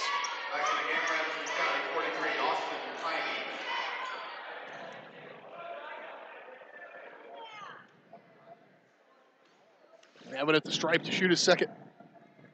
Up. Good. 18-2 is your score. Trojans put on a bit of a clinic here. See if they can keep it going. You talked about your key to the game. Put the hammer down. This would be a good time to do that here as we approach the early moments of this second quarter. Off to the right side for Spencer. Hand off for Powson. He'll try to drive in the lane. Elevate with the right hand. No good. Just too tight a defense. Trojans have been tenacious defensively so far, and then they're ready to go the other way as soon as they can. Here's Muya left side. Caleb entry pass. Doherty catch. Up. No good. There's Brett Ferguson. Brett with the putback. He's having himself a pretty good ball game as well as he's got 4. Trojans up 20-2. If you can play the type of defense the Trojans have played so far here in the half court and then be ready to go in transition, you're going to cause some teams some troubles. So catch, thought about the three. Almost a walk. He'll give it up to Rocker, and Rocker will think about a three that's too long. Brett Ferguson gets out in his face, makes him think about it again. Right about 6'3". And that ball's tipped. Yep. Ryder World going to come back into the ball game. He'll replace Carter. Yeah, nothing easy in the half court tonight for Anderson County. Everything's a battle. It'll stay with the Bulldogs. Rundle going to check into the ball game. Probably a good effort there by the Trojans to keep him scoreless in that first quarter as he'll sit down on the bench. Off left side. Now quickly to the left corner. The three no good by Powson. Rebound pulled out of there by Muya. Here's Goff. He'll fake the three, now spinning. Oh, what a good move by Ethan Goff. Good night. When you're hot, baby. And he is good. 22-20. 20-point lead, the largest. They continue to add to their lead here. Off to the right side for Keisner. Now back off to the left wing for Spencer. Here's Keisner holding out around midcourt. Orr will come up to get in his face. Try to get it down inside. Kick it. Here's a three. Powson. This one will go. He's had a couple of attempts. Finally gets one to go. And every time the ball goes through the hoop for Anderson County, they've got to feel some tremendous relief. They don't get a lot of time to think about it, though, as the Trojans are right back aggressively on offense. Here's Ferguson. Trojans just trying to move. You can hear Coach maybe in the background saying, just keep moving. Here's Muya. He'll go baseline, elevate, blocked. Don't see that very often. Nope. Guys communicating, trying to figure out where they need to be on the floor. We got that on video to prove it happened. That will not happen very often, I will venture to guess, this season. Inbound to Whirl. Ryder's going to come into his own as well. There you go. Good entry inside. Shot up and good. Muya's going to get the points. Ethan Goff continues to be red hot as he had that entry pass in there. 24-5. Trojans in front here, 4:20 to play. In the first half, here's a three right in front. That's just not very good shot selection. Trojans crashed the boards there. Allnut decided to take that one. Muya going the other way. Kick back outside Troike. Evan looking to attack. Now he'll pull. Here's Whirl. Boy, had Muya down inside. Ryder's got to find him when that comes open that way. Ethan going to drive. Continuation. He'll pull one up. Shot no good. Maybe a little too forced that time. Coming the other way. Elevate with the right hand. Scoop no good. Put back is good. By Allnut. And it'll make it 24-7. That time Anderson County had numbers and just paid off for him there on the missed shot. AC goes to a little bit of a press there, token in the backcourt. Trojans will bring it across. Troike, pull up, 10-footer, no good. And a foul going to be called on the floor against the Trojans. That dribbling performance got some of the youngsters over on the far side excited. Troike, he kind of put on a bit of a show there for a little bit. I think he was helped out. That ball kind of got bobbled in his hands, but he made it look pretty good when he went between the legs and got the youngsters all excited. It was on purpose. Sure. Yeah. Sometimes it's better to be lucky than good when you're handling the ball like that. 24-7. Trojans out to a 13-0 lead to begin the game and kind of kept the pressure on a swift-moving first half here in Girard. Baseline good one. Trojans can't let up, though. Again, it's Damon Keisner. Kaiser, his first field goal. Other end. Caleb Muya gets his 8th point of the ball game. Trojans answer right back. Under 3 to play in the first half. Anderson County's much better off when they've been a little bit more patient in the half court and worked to get some looks. Trojans have not given him very many, though. Here's an opportunity. Allnut. He'll elevate. Shot no good. Gets his own rebound. Blocked. Carter Doherty's second to the ball game. There's a near steal by Muya, but they're going to get him on some contact. It's a good call there. Caleb will pick up what I think is his first. Team foul number 5 on the Trojans. 6 on the Trojans. Into the ballgame comes Rundle. Out goes Austin Piney. Caleb's going to get a break here for the Trojans. In will come Zane Henderson for Girard. 2:25 to play in the first half. 26-9. Trojans out white hot to begin this ballgame. Off to the right side. Bulldogs now move it back, reset their offense here at the 2:08 mark. Continuing to work. Again, they finally get a good look that they want. Powelson fires a three, no good. Rebound Doherty. Doherty's got to come over that one. He'll stay with it, though. Kick back outside his Rundle. He'll put a left-hander up, no good. Rebound finally, Carter will come over with it. Carter's going to just continue to get more comfortable down into that space, and when he does finally figure out that he's an animal in the paint, he is going to be tough to deal with.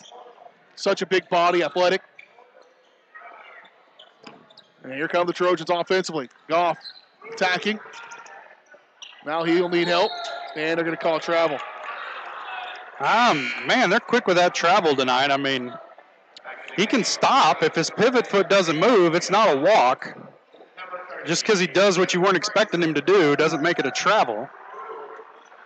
Ethan was facial expression said it all.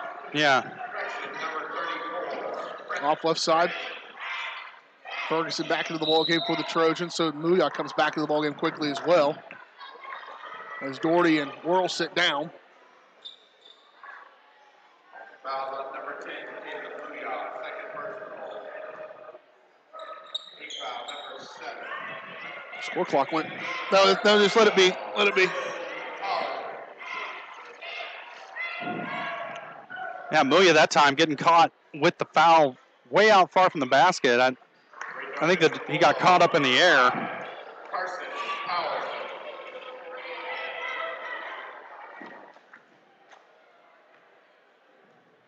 Powelson at the free throw line.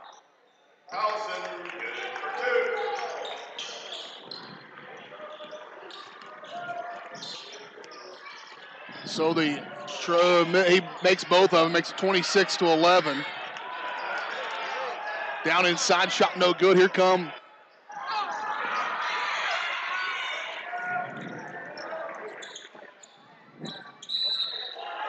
down the other end, and the Trojans get one to go.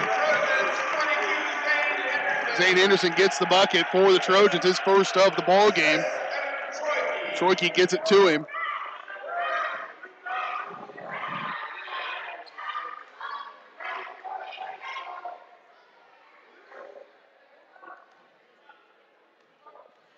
So the Trojans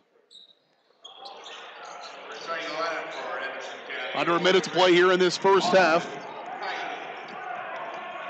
And the Trojans will fall back on defense here, 28-11. They have dominated from the word go here in this ball game. So far here in the final minute. Outside, back around. They're on the right wing. Kaiser is going to have a shot at it. No good. Rebound by Rundle, and a foul going to be called against Girard. It'll be called against the Trojans. Dylan Collins going to pick up his first personal foul. Dylan came in as well at that last break.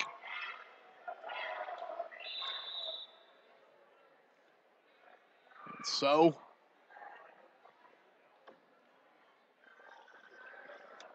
the Trojans will pick up their 8th team foul, and that will send Rundle to the free throw line to shoot, too, and they're going to get a foul on Piney as he fights through the block out of the Trojans. So it'll stay 28-11. 32.4 seconds to play. Our score clock's gone up to your right side, so we'll let you know as we go. Luckily, it's not a one-point ball game. It's anything but 28-11. Ferguson trying to get this one in. He finally will to Troike. Evan will look to push it up the floor. Ball flying up the right side. Kick outside for Collins. Now Goff fire three, no good. And Zane Henderson fighting with it down inside. Bulldogs will have a chance to maybe end. They're going to have a pretty good finish to this first half. Get it to Rundle. With the left hand, no good. Ferguson on the rebound. Trojans can work for this final shot here with 8. Now 7, 6, 5. Troike nearly lost. The Trojans aren't even going to get a look at it. They're going to call something. Call foul. Timeout. Timeout by Coach Westcott. He called the timeout with 1.8, so they'll get the inbound here. We'll keep it here. Got the getting bailed out by your coach there. Girard National Bank halftime show coming your way in just a little bit. We'll recap this first half, give your halftime scores, and talk about Friday. We'll be back here to Frank Jameson Field. That's outside. This is Ted R. Taylor Gymnasium. I do that about once or twice a year. We can go by there. One of my favorite places on earth. Just sit in the press box and reminisce. Yeah. Yeah. This is Ted R. Taylor Gymnasium, another one of my favorite places on earth. Much warmer. Significantly. 1.8 seconds to play here in this first half. Trojans came out of the locker room like shot and haven't really looked back. I'd say Anderson County feels like they've kind of stopped a little bit of the bleeding, but right now the Trojans, if they get a bucket here, can take all the momentum. But they're still bloody. I mean, there it is. That's exactly what you draw up. That's what you want. Doesn't get much better than that right there. The Trojans get the inbound pass exactly as they wanted. Elevate. Caleb Bouillia's got 10. The Trojans lead 30-11. Here at halftime, the Trojans lead it here over the Bulldogs. We'll talk about it next year on the Girard at National Bank halftime show. Girard National Bank, more than just a bank, they're your neighbors and friends. They look to provide the best customer, highest quality financial services in a friendly and personal way. Personal, business, or agricultural needs, turn to Girard National Bank. The Girard Trojans right now lead it here at 30-11. We'll talk about it next on the Girard National Bank halftime show on Girard Sports Live. This is Girard Sports Live.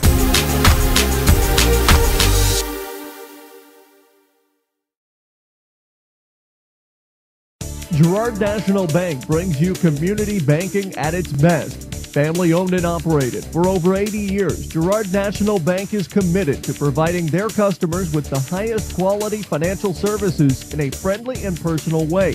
Whether you require personal, business, or agricultural services, Girard National Bank is big enough to handle all of your banking needs, yet small enough to provide you with that personal touch you've grown to expect from a community bank. Girard National Bank is a proud supporter of the Girard Trojans. Equal housing lender, member FDIC. Learn more at gn-bank.com. Mathis Drug Store Incorporated has a proud Girard history of more than 50 years. Glenn and Karen Mathis took over the store in 1983 from Glenn's father and have been providing outstanding customer care and service since. At Mathis, they know their customers by name and value their support. Primary goal is to provide fast, accurate, friendly service. Mathis is a full-service pharmacy that accepts most insurance plans and supports competitive cash pricing. Mathis Drug Store, a proud supporter of Girard High School student-athletes. Producers Co-op of Girard has been serving the needs of farmers and ranchers in southeast Kansas for decades. With a wide range of products and services, you'll be sure to find what you're looking for. Contact the Agronomy Center for seed recommendations, seed treatments, crop scouting, and more, or stop by the farm store for feeds, equipment, supplies, clothing, and accessories. Producers Co-op also has bulk fuels and propane available. To see everything Producers Co-op Association has to offer, visit them online at www.girardcoop.com or give them a call at 620-724-8241. Are you in need of post-surgical therapies for yourself or a loved one? The employees of Medical Lodges are here to care for you. With over 50 years of serving the community, they pride themselves on having the therapy experience you deserve. In fact, Medical Lodges is the first healthcare company in the United States to be 100% employee-owned. So when you're at Medical Lodges, you're part of the family. Stop by one of their homes today and feel the Medical Lodges difference. For more information, check out medicallodges.com.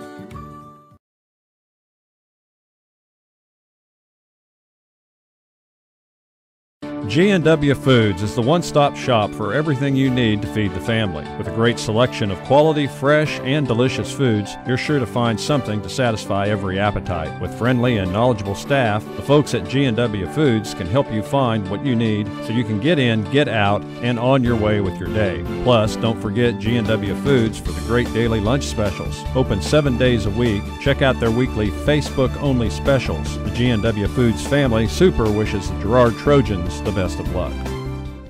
This is Girard Sports Live.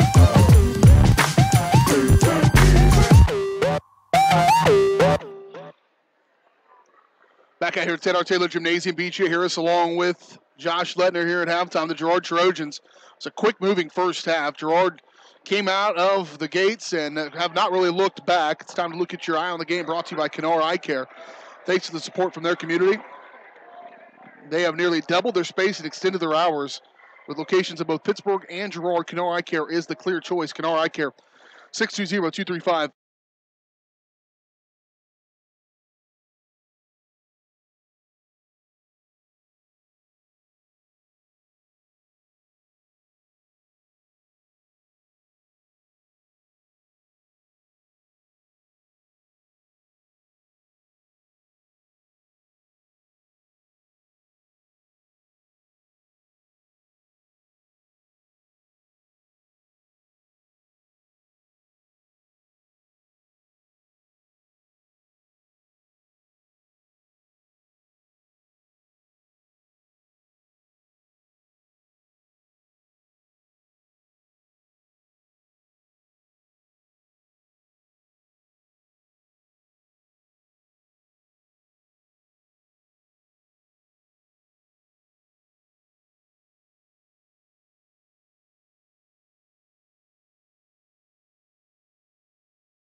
Too late. Before that, it was Ethan Goff offensively.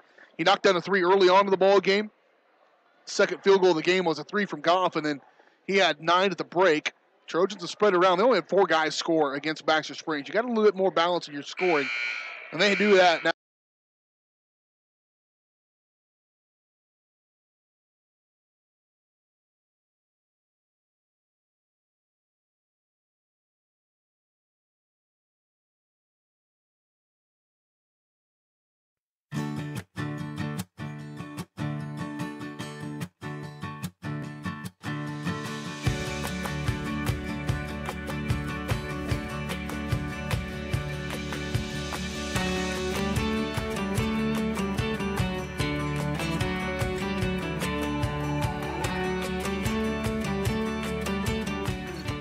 For all your insurance and financial service needs, call your State Farm agent TJ Belcher in Girard today. For over 80 years, Evans Motors has provided some of the best handshakes in the 4-state area.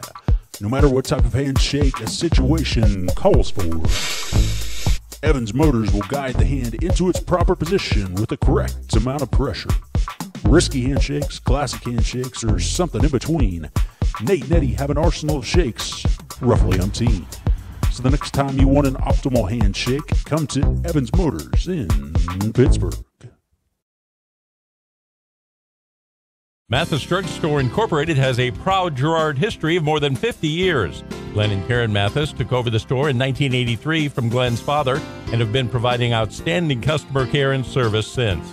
At Mathis, they know their customers by name and value their support. Primary goal is to provide fast, accurate, friendly service. Mathis is a full-service pharmacy that accepts most insurance plans and supports competitive cash pricing.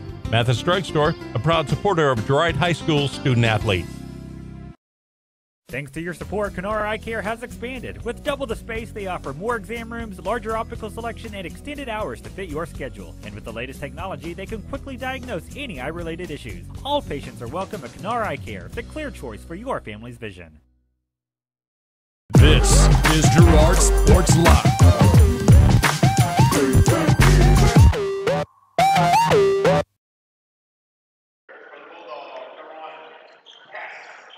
Here we go, getting ready for second half action from Girard. The Trojans lead it here at the break 30-11. They jumped out again to a 13-0 lead and kind of poured it on them at times in that first half. Anderson County, the best way to get out of a hole is to quit digging. I think they stopped digging at least, but still find themselves in a pretty good sized hole here at halftime, 30-11. 10 points from Caleb Bouya, 9 points from Ethan Goff. Same starting five will come out for both squads. And Trojans, again, there's a golden opportunity, Josh, to do what you said your key to the game, and that's finish this game. Don't let this, because it's low scoring still, so this could close pretty quickly. An 18-0 run and make it a 1-point game again. Imagine that, just like it was the other night. An 18-point run gave them enough to get back to within one, but Trojans were able to hold off down the stretch against the Lions. Can they just not even make that an issue here tonight? So far, they'll get out of the gate well. Work it down in for Evan Troike, and Troike's got 5 of the Trojans added to the lead here, 32-11. Now their largest lead of this ball game is 22, or 21 rather. 32-11 is your score.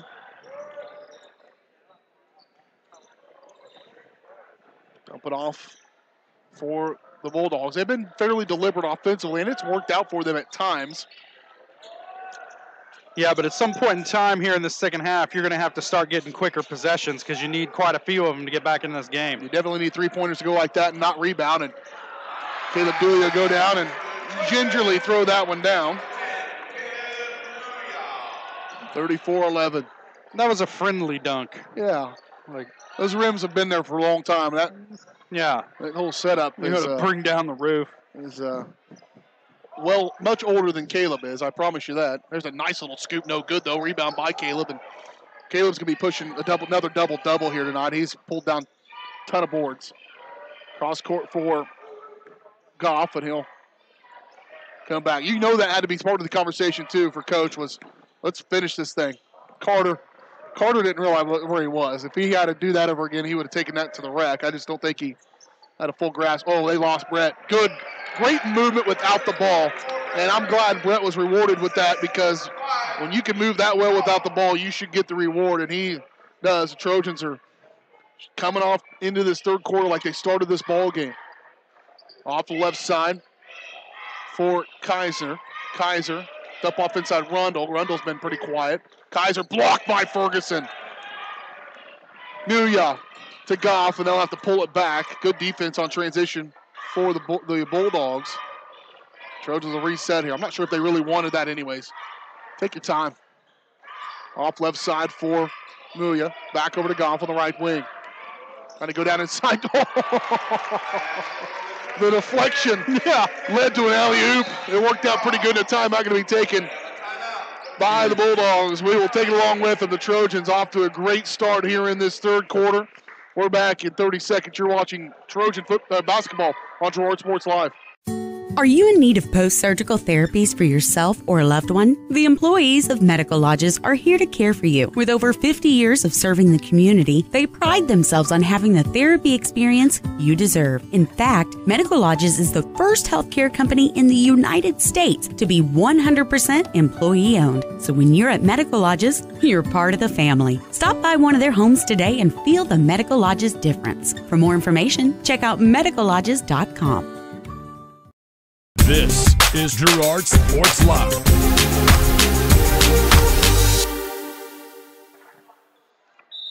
When a deflection accidentally ends up being a alley-oop, that's when you call a timeout.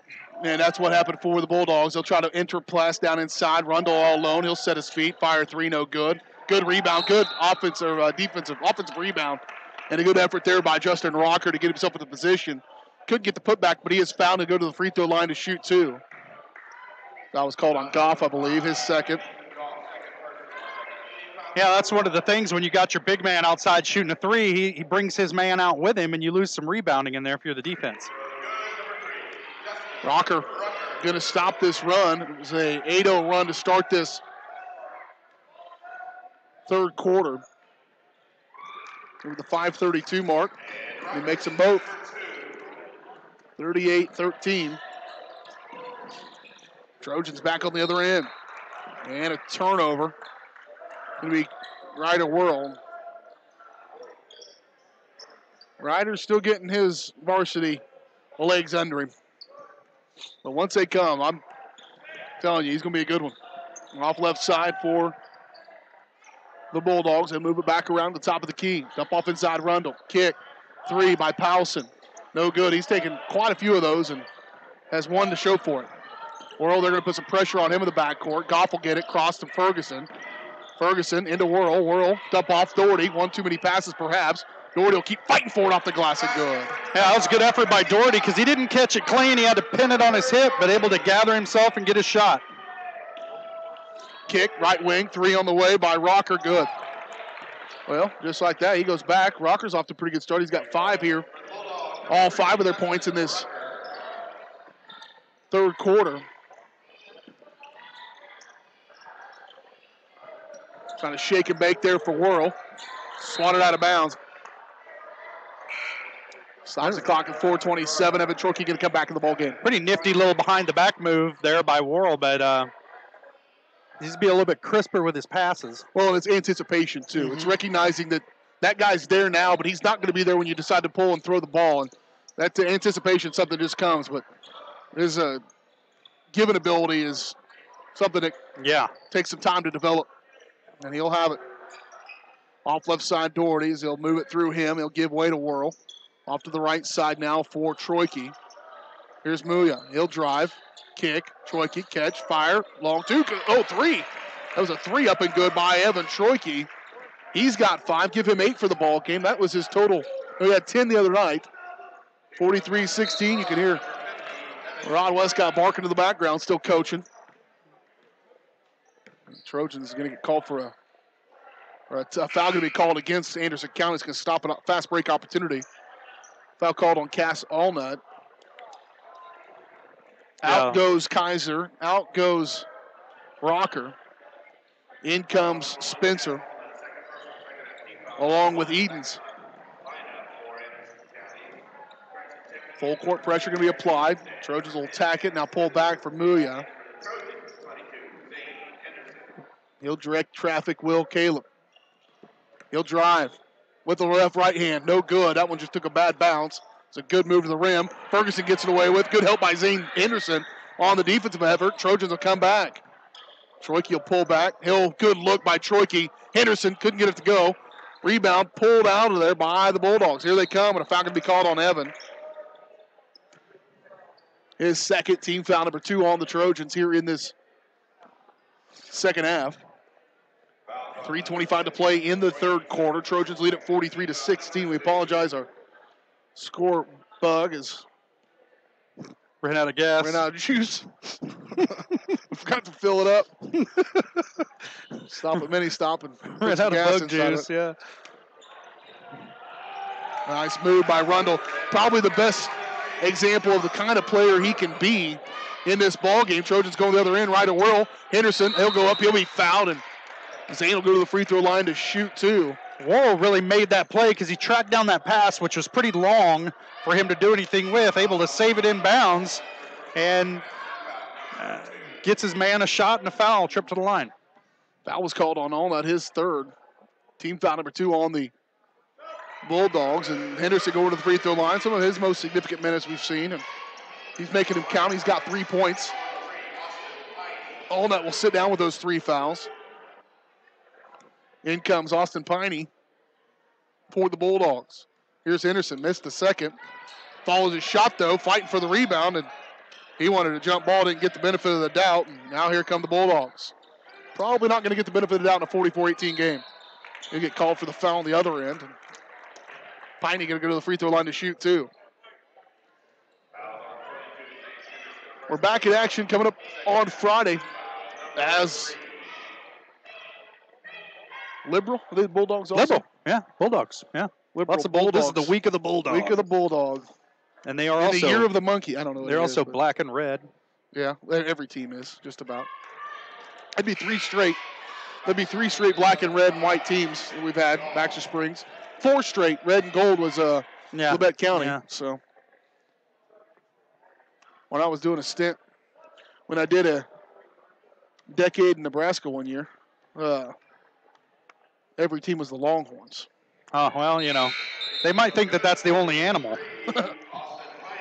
You're either the Longhorns or the Mustangs. Some form of cow or horse. That's right. Oh, they got the Lopers. They got antelopes up there. Nobody wants to be the Vultures. 44-19. I enjoyed my time in Nebraska. Here's Muya. Off to Goff. Goff driving. Kick. Swing. Now here's Whirl. Trojans ball movement has been outstanding tonight. Crisp passes. What a good take by Goff. No good, though. Now the Bulldogs have numbers. Trojans trying to hustle back. That good defense in there, the Trojans. Good transition, D, just to give some effort. Other end they go. Goff, Henderson can't handle. It was a good thought. Just got to squeeze that melon. 2:21 to play in the third quarter. Girard leads at 44-19.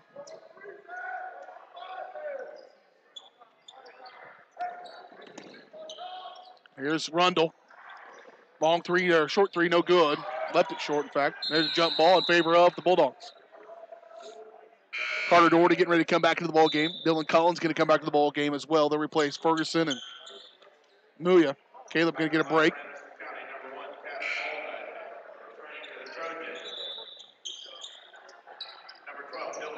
Evan Troyke to come in as well for Whirl. Bulldog will have the basketball after the alternating possession. He'll inbound deep for Rocker. Back and forth they go.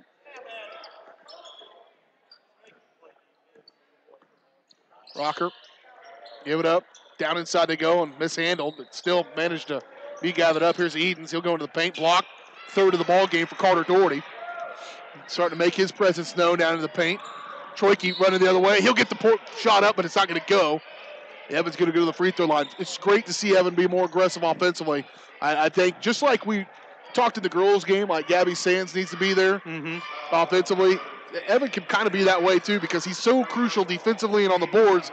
But if he brings an offensive game, then that rounds out everything and makes the Trojans much, much better. Yeah, and you look at this squad out here on the floor right now for the Trojans. You know, you've got Troyke, you've got Worrell, and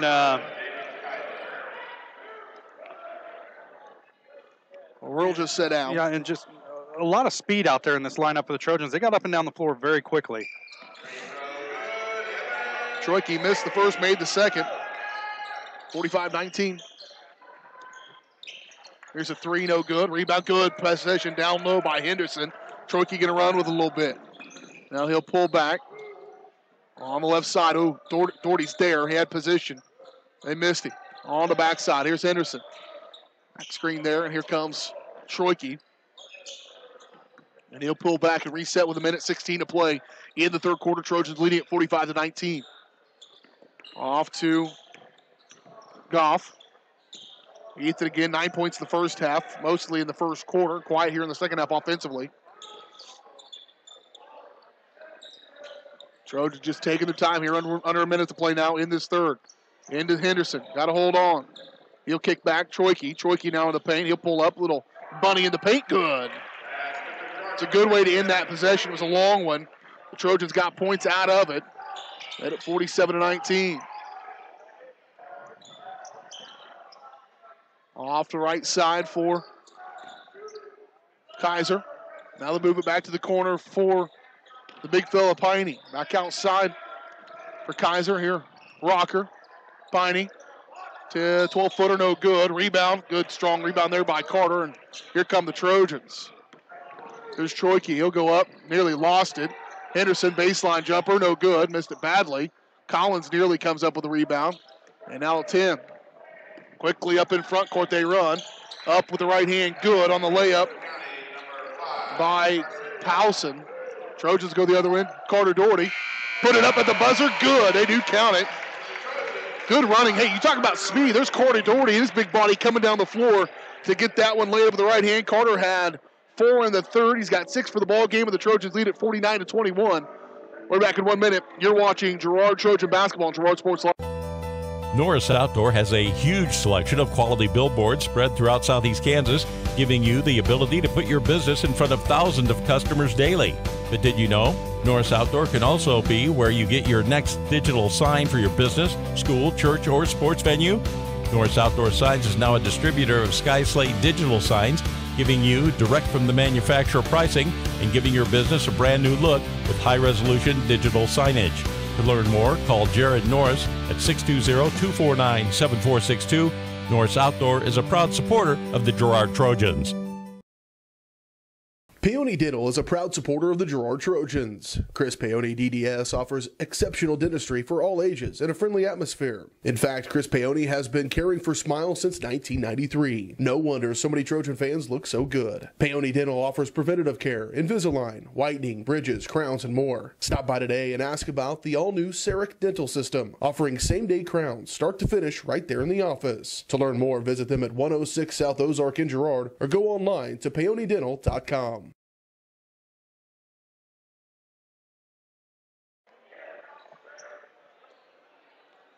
49-21 your score after 3 quarters of play. Here we go into the final quarter. Trojans in front over Anderson County.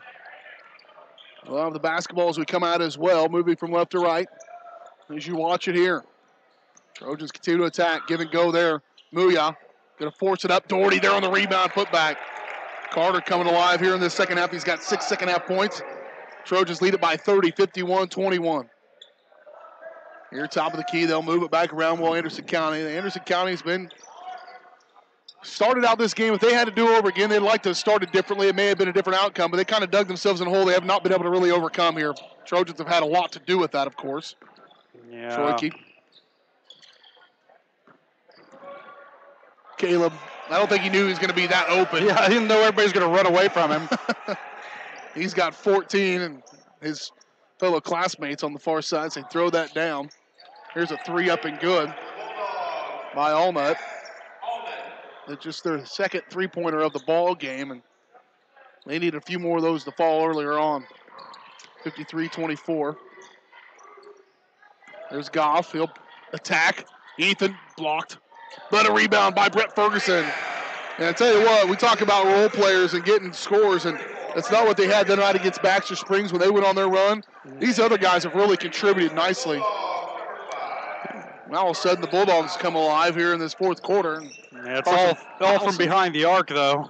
Here's Muya. His layup no good. And Trojan's going to come and keep it alive. Ethan will attack. He'll dump it off. Doherty catch. Off the glass and good. Good assist by Ethan Goff. Turn down your shot to get a better high percentage shot. And it makes it back to 57-27. Back to a 30-point game here with 6:12 to play. There's a shot up the left-hand good. And all of a sudden they're coming alive. They, I think, almost scored what they did in the first half here in the early going of this fourth quarter. Skip past Goff. Again, dump in Doherty. They just don't have an answer for Carter. Carter making a little bit of hay right now. It's good to be the king. Down inside, 59-29.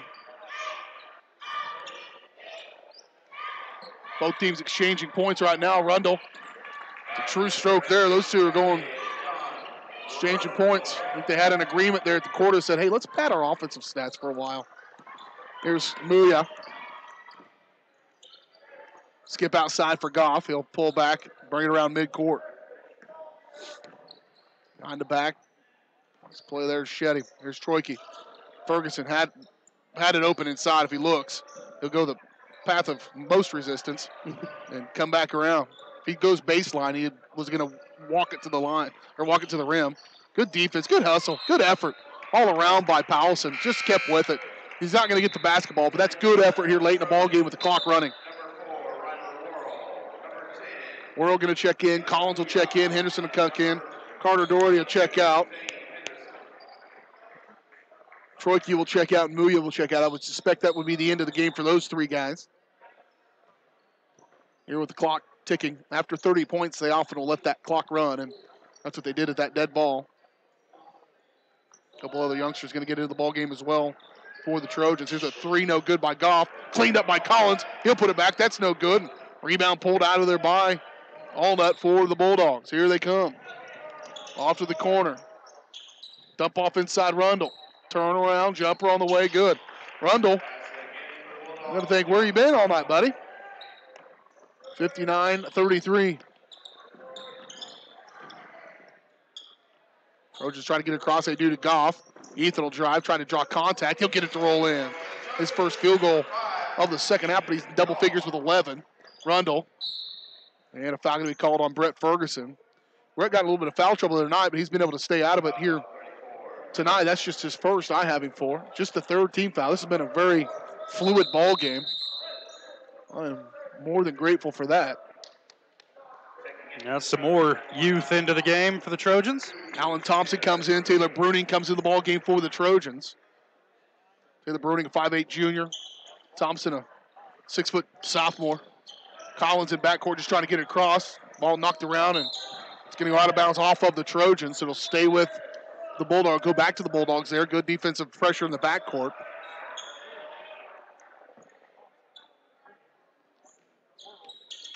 Here's trying to go up with the right hand. Shot no good by Edens. Rebound pulled out of there by the Bulldogs. And a walk going to be called on Damon Kaiser. Clock ticking here, under 3 minutes to play now in this ball game. 61-33. Trojans have cruised since early going. 13-0 run to start. Anderson County did not score until the 44-second mark of the first quarter. And Trojans led 17-2 at halftime, or at the first quarter. Led by 19 at halftime and have never looked back. Worrell will come across the timeline. Doubled out around midcourt. Trying to shake and bake and make them lose a little bit. Kick outside for Bruning.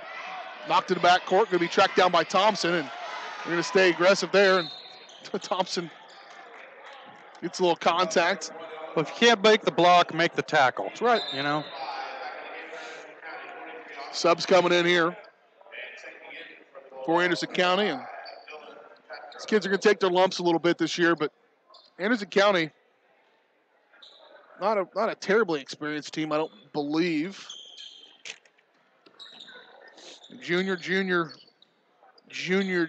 senior in their starting lineup. So, yeah, they've got some learning to do and some experience to get. Rundle, just their lone senior that just took that shot. And he was a little late to the party today. Got the Evans Motors postgame show coming up in just a little bit. We'll hear from the head coach of the Girard Trojans, Rod Westcott. We'll get your final stats and player of the game. Set up Friday's action right back here at Ted R. Taylor Gymnasium. Ryder just fighting through the defense, and Ryder didn't want the foul called. He wanted to take that one to the rack. He's going for the two-handed tomahawk. Yeah, well, that'd be some elevation. Yeah. If he did that, I would come unglued. This whole place would come unglued. I mean, he's not overly tall. Ryder, they've got it 6 foot. That's fairly generous, I'd say.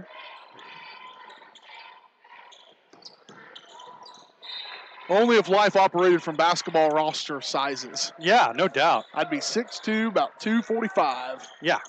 And I am neither one of those things. One closer than the other, I assure you. Off the right side, off to the right corner. 40 seconds to play and counting. 61-33 remains the score. Here's a three up, no good. Rebound pulled out of there by Bruning. Up in front court to Ryder Worrell, and 30 seconds to play. Ryder will look to attack behind the back. Elevate, leaning, no good. Zane Henderson fights for the rebound. He'll put it back up. They let him play a little bit. Going to be pulled out of there by Thompson. Push off to Henderson on the right corner. Back to Thompson. Back to Worrell, 15 seconds. They start to head for the exit. Ted R. Taylor Gymnasium a little bit. Henderson, 9 seconds. Here's Thompson. Back outside, and Henderson will give it up. Bulldogs call off the Dogs, and that's how this one will end. 61-33, your final score. The Trojans victorious here as they will add to their one-game win and make it 2. Move to 2-1 on the year. Have a 2-game winning streak as we head into Friday night's action against Liberal. and bring on another Bulldog. The Trojans win it here tonight, 63-33 your final score. We'll talk about it next here on the postgame show. We've got your final stats and talk to Coach Westcott next here on the Evans Motors postgame show. Evans Motors has been helping people get on the road since 1935. Stop by the lot just south of Pittsburgh or see Nate and Eddie for a test drive. Let them find you the vehicle that's right for you. You can always check out their online showroom at evansmotors.net. Trojans win it. Final score here on the boys' side, 61-33. Lady Trojans, by the way, victorious earlier tonight, 49-40. We'll talk about them both on the Evans Motors postgame show on Girard Sports Live. For over 80 years, Evans Motors has provided some of the best handshakes in the four-state area. No matter what type of handshake a situation calls for, Evans Motors will guide the hand into its proper position with the correct amount of pressure. Risky handshakes, classic handshakes, or something in between, Nate and Eddie have an arsenal of shakes, roughly umpteen. So the next time you want an optimal handshake, come to Evans Motors in Pittsburgh.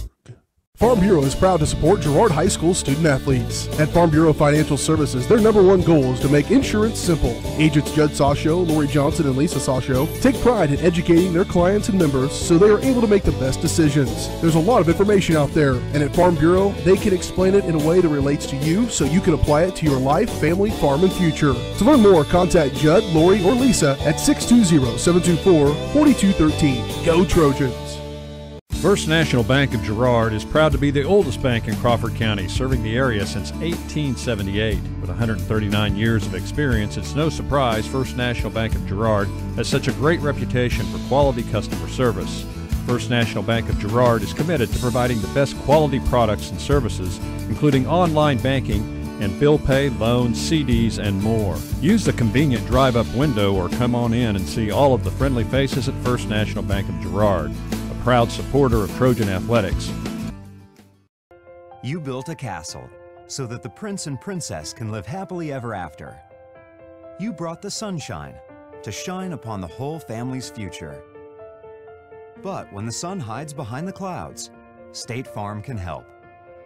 We put the life back in life insurance to protect your family's finances, not only in the future, but today. Call your State Farm agent TJ Belcher in Girard today at 620-724-4558. This is Girard Sports Live.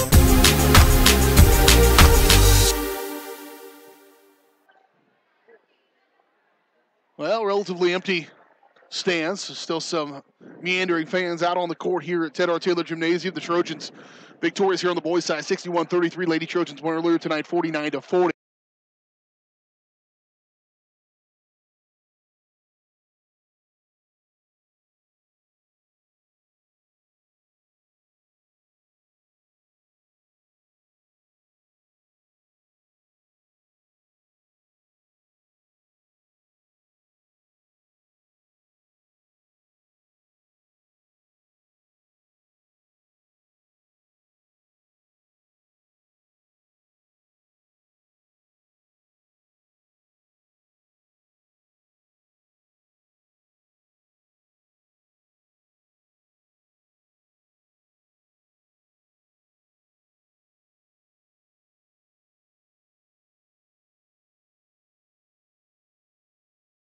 For your loved ones, for the Bulldogs, only one player in double figures. That was John Rundle. He got most of that, 6 of his 10 points in the fourth quarter. Kind of a cleanup duty, but he is their leading scorer. 8 points from Carson Powelson, 7 points from Justin Rocker, 5 points from Cass Allnut, and 2 points from Damone Kaiser.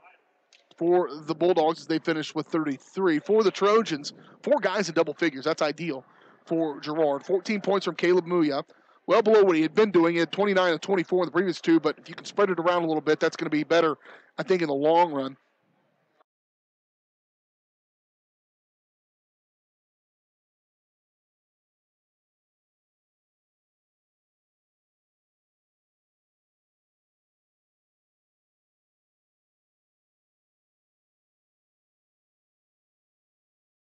And then 3 points from Zane Henderson for the Trojans as they get 6 guys in scoring totals and 4 guys at double figures here tonight. Those are your final stats brought to you by Westridge Assisted Living. We'll quickly talk. We remind you, coming up on Friday is there's going to be a benefit here, a pink out. So if you got some pink attire, Josh, you're not going to be here Friday, but we'll empty our closet, find some pink, and a lot of T-shirts, almost 700 T-shirts sold, and wanted you to come out and support that. Cindy Owen, what a wonderful person she is. I've known her all my life. She's known me all my life, I suspect.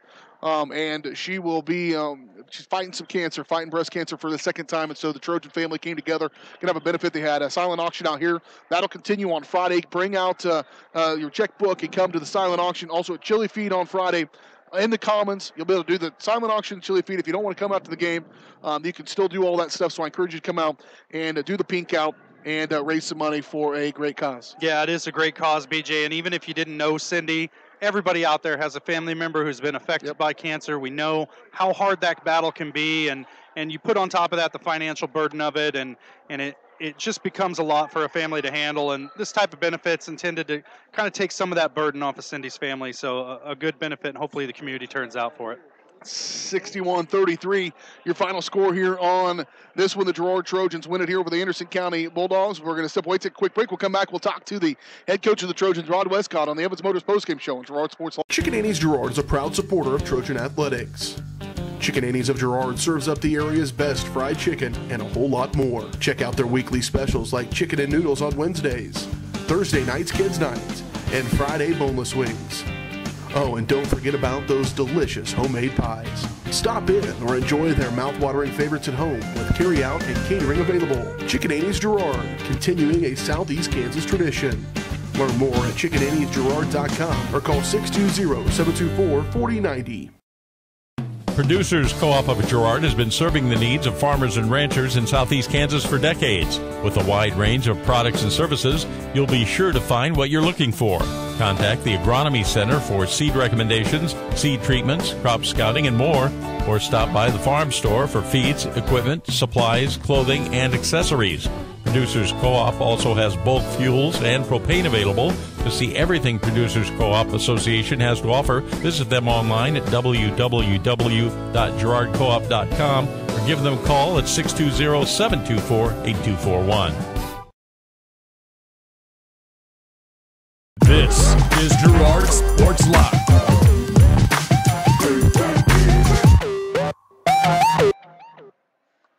Welcome back out here to Girard Sports Live, Ted R. Taylor Gymnasium. Girard Trojans win it here tonight, 61-33. BJ Harris along with me as Rod Westcott. Coach, a good win for you as the Trojans kind of come out of the gate like a shot here tonight, taking advantage of some momentum early on to that ball game, and then out to a 13-0 start of the game. When things start like that, it's always going to be a good night. Yeah, very good night. I thought we defended pretty well in that first half, and what I like to see tonight is our kids didn't have a letdown. Mm-hmm. We jumped out, and we talked about that at halftime. We jumped out pretty good the other night on Baxter, and we kind of put it on cruise control.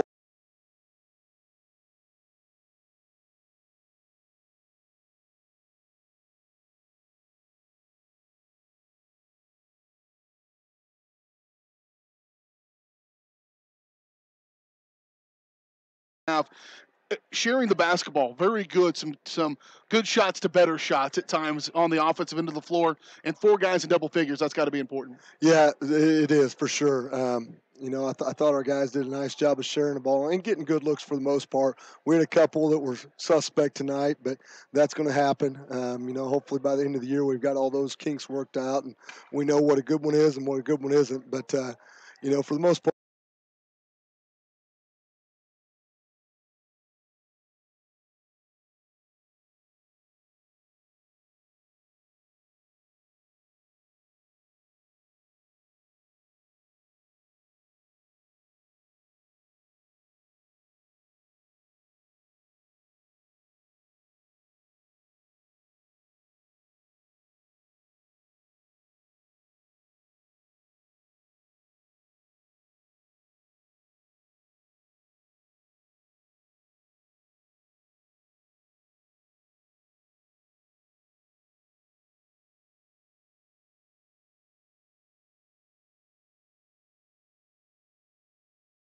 But that was something, we talked about at halftime. The kids made some adjustments, and they did a nice job of executing there in the third quarter. I thought one guy I felt like at times certainly moving without the ball was Brett Ferguson. He found himself in some good spots, probably his best ball game here tonight. Yeah, he was around the ball a lot, rebounded the ball well, had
This is Girard Sports Live. Top of the piece in Augustine sets the feet, fire three.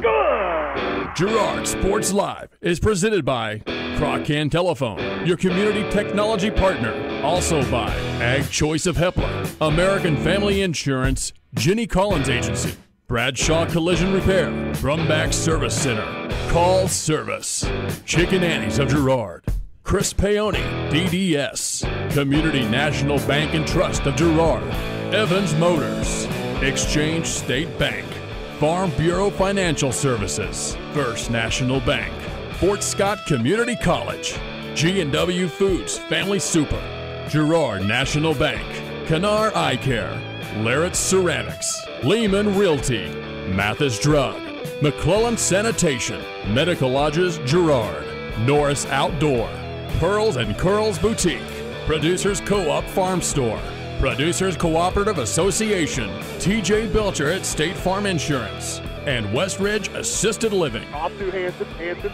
he'll drive.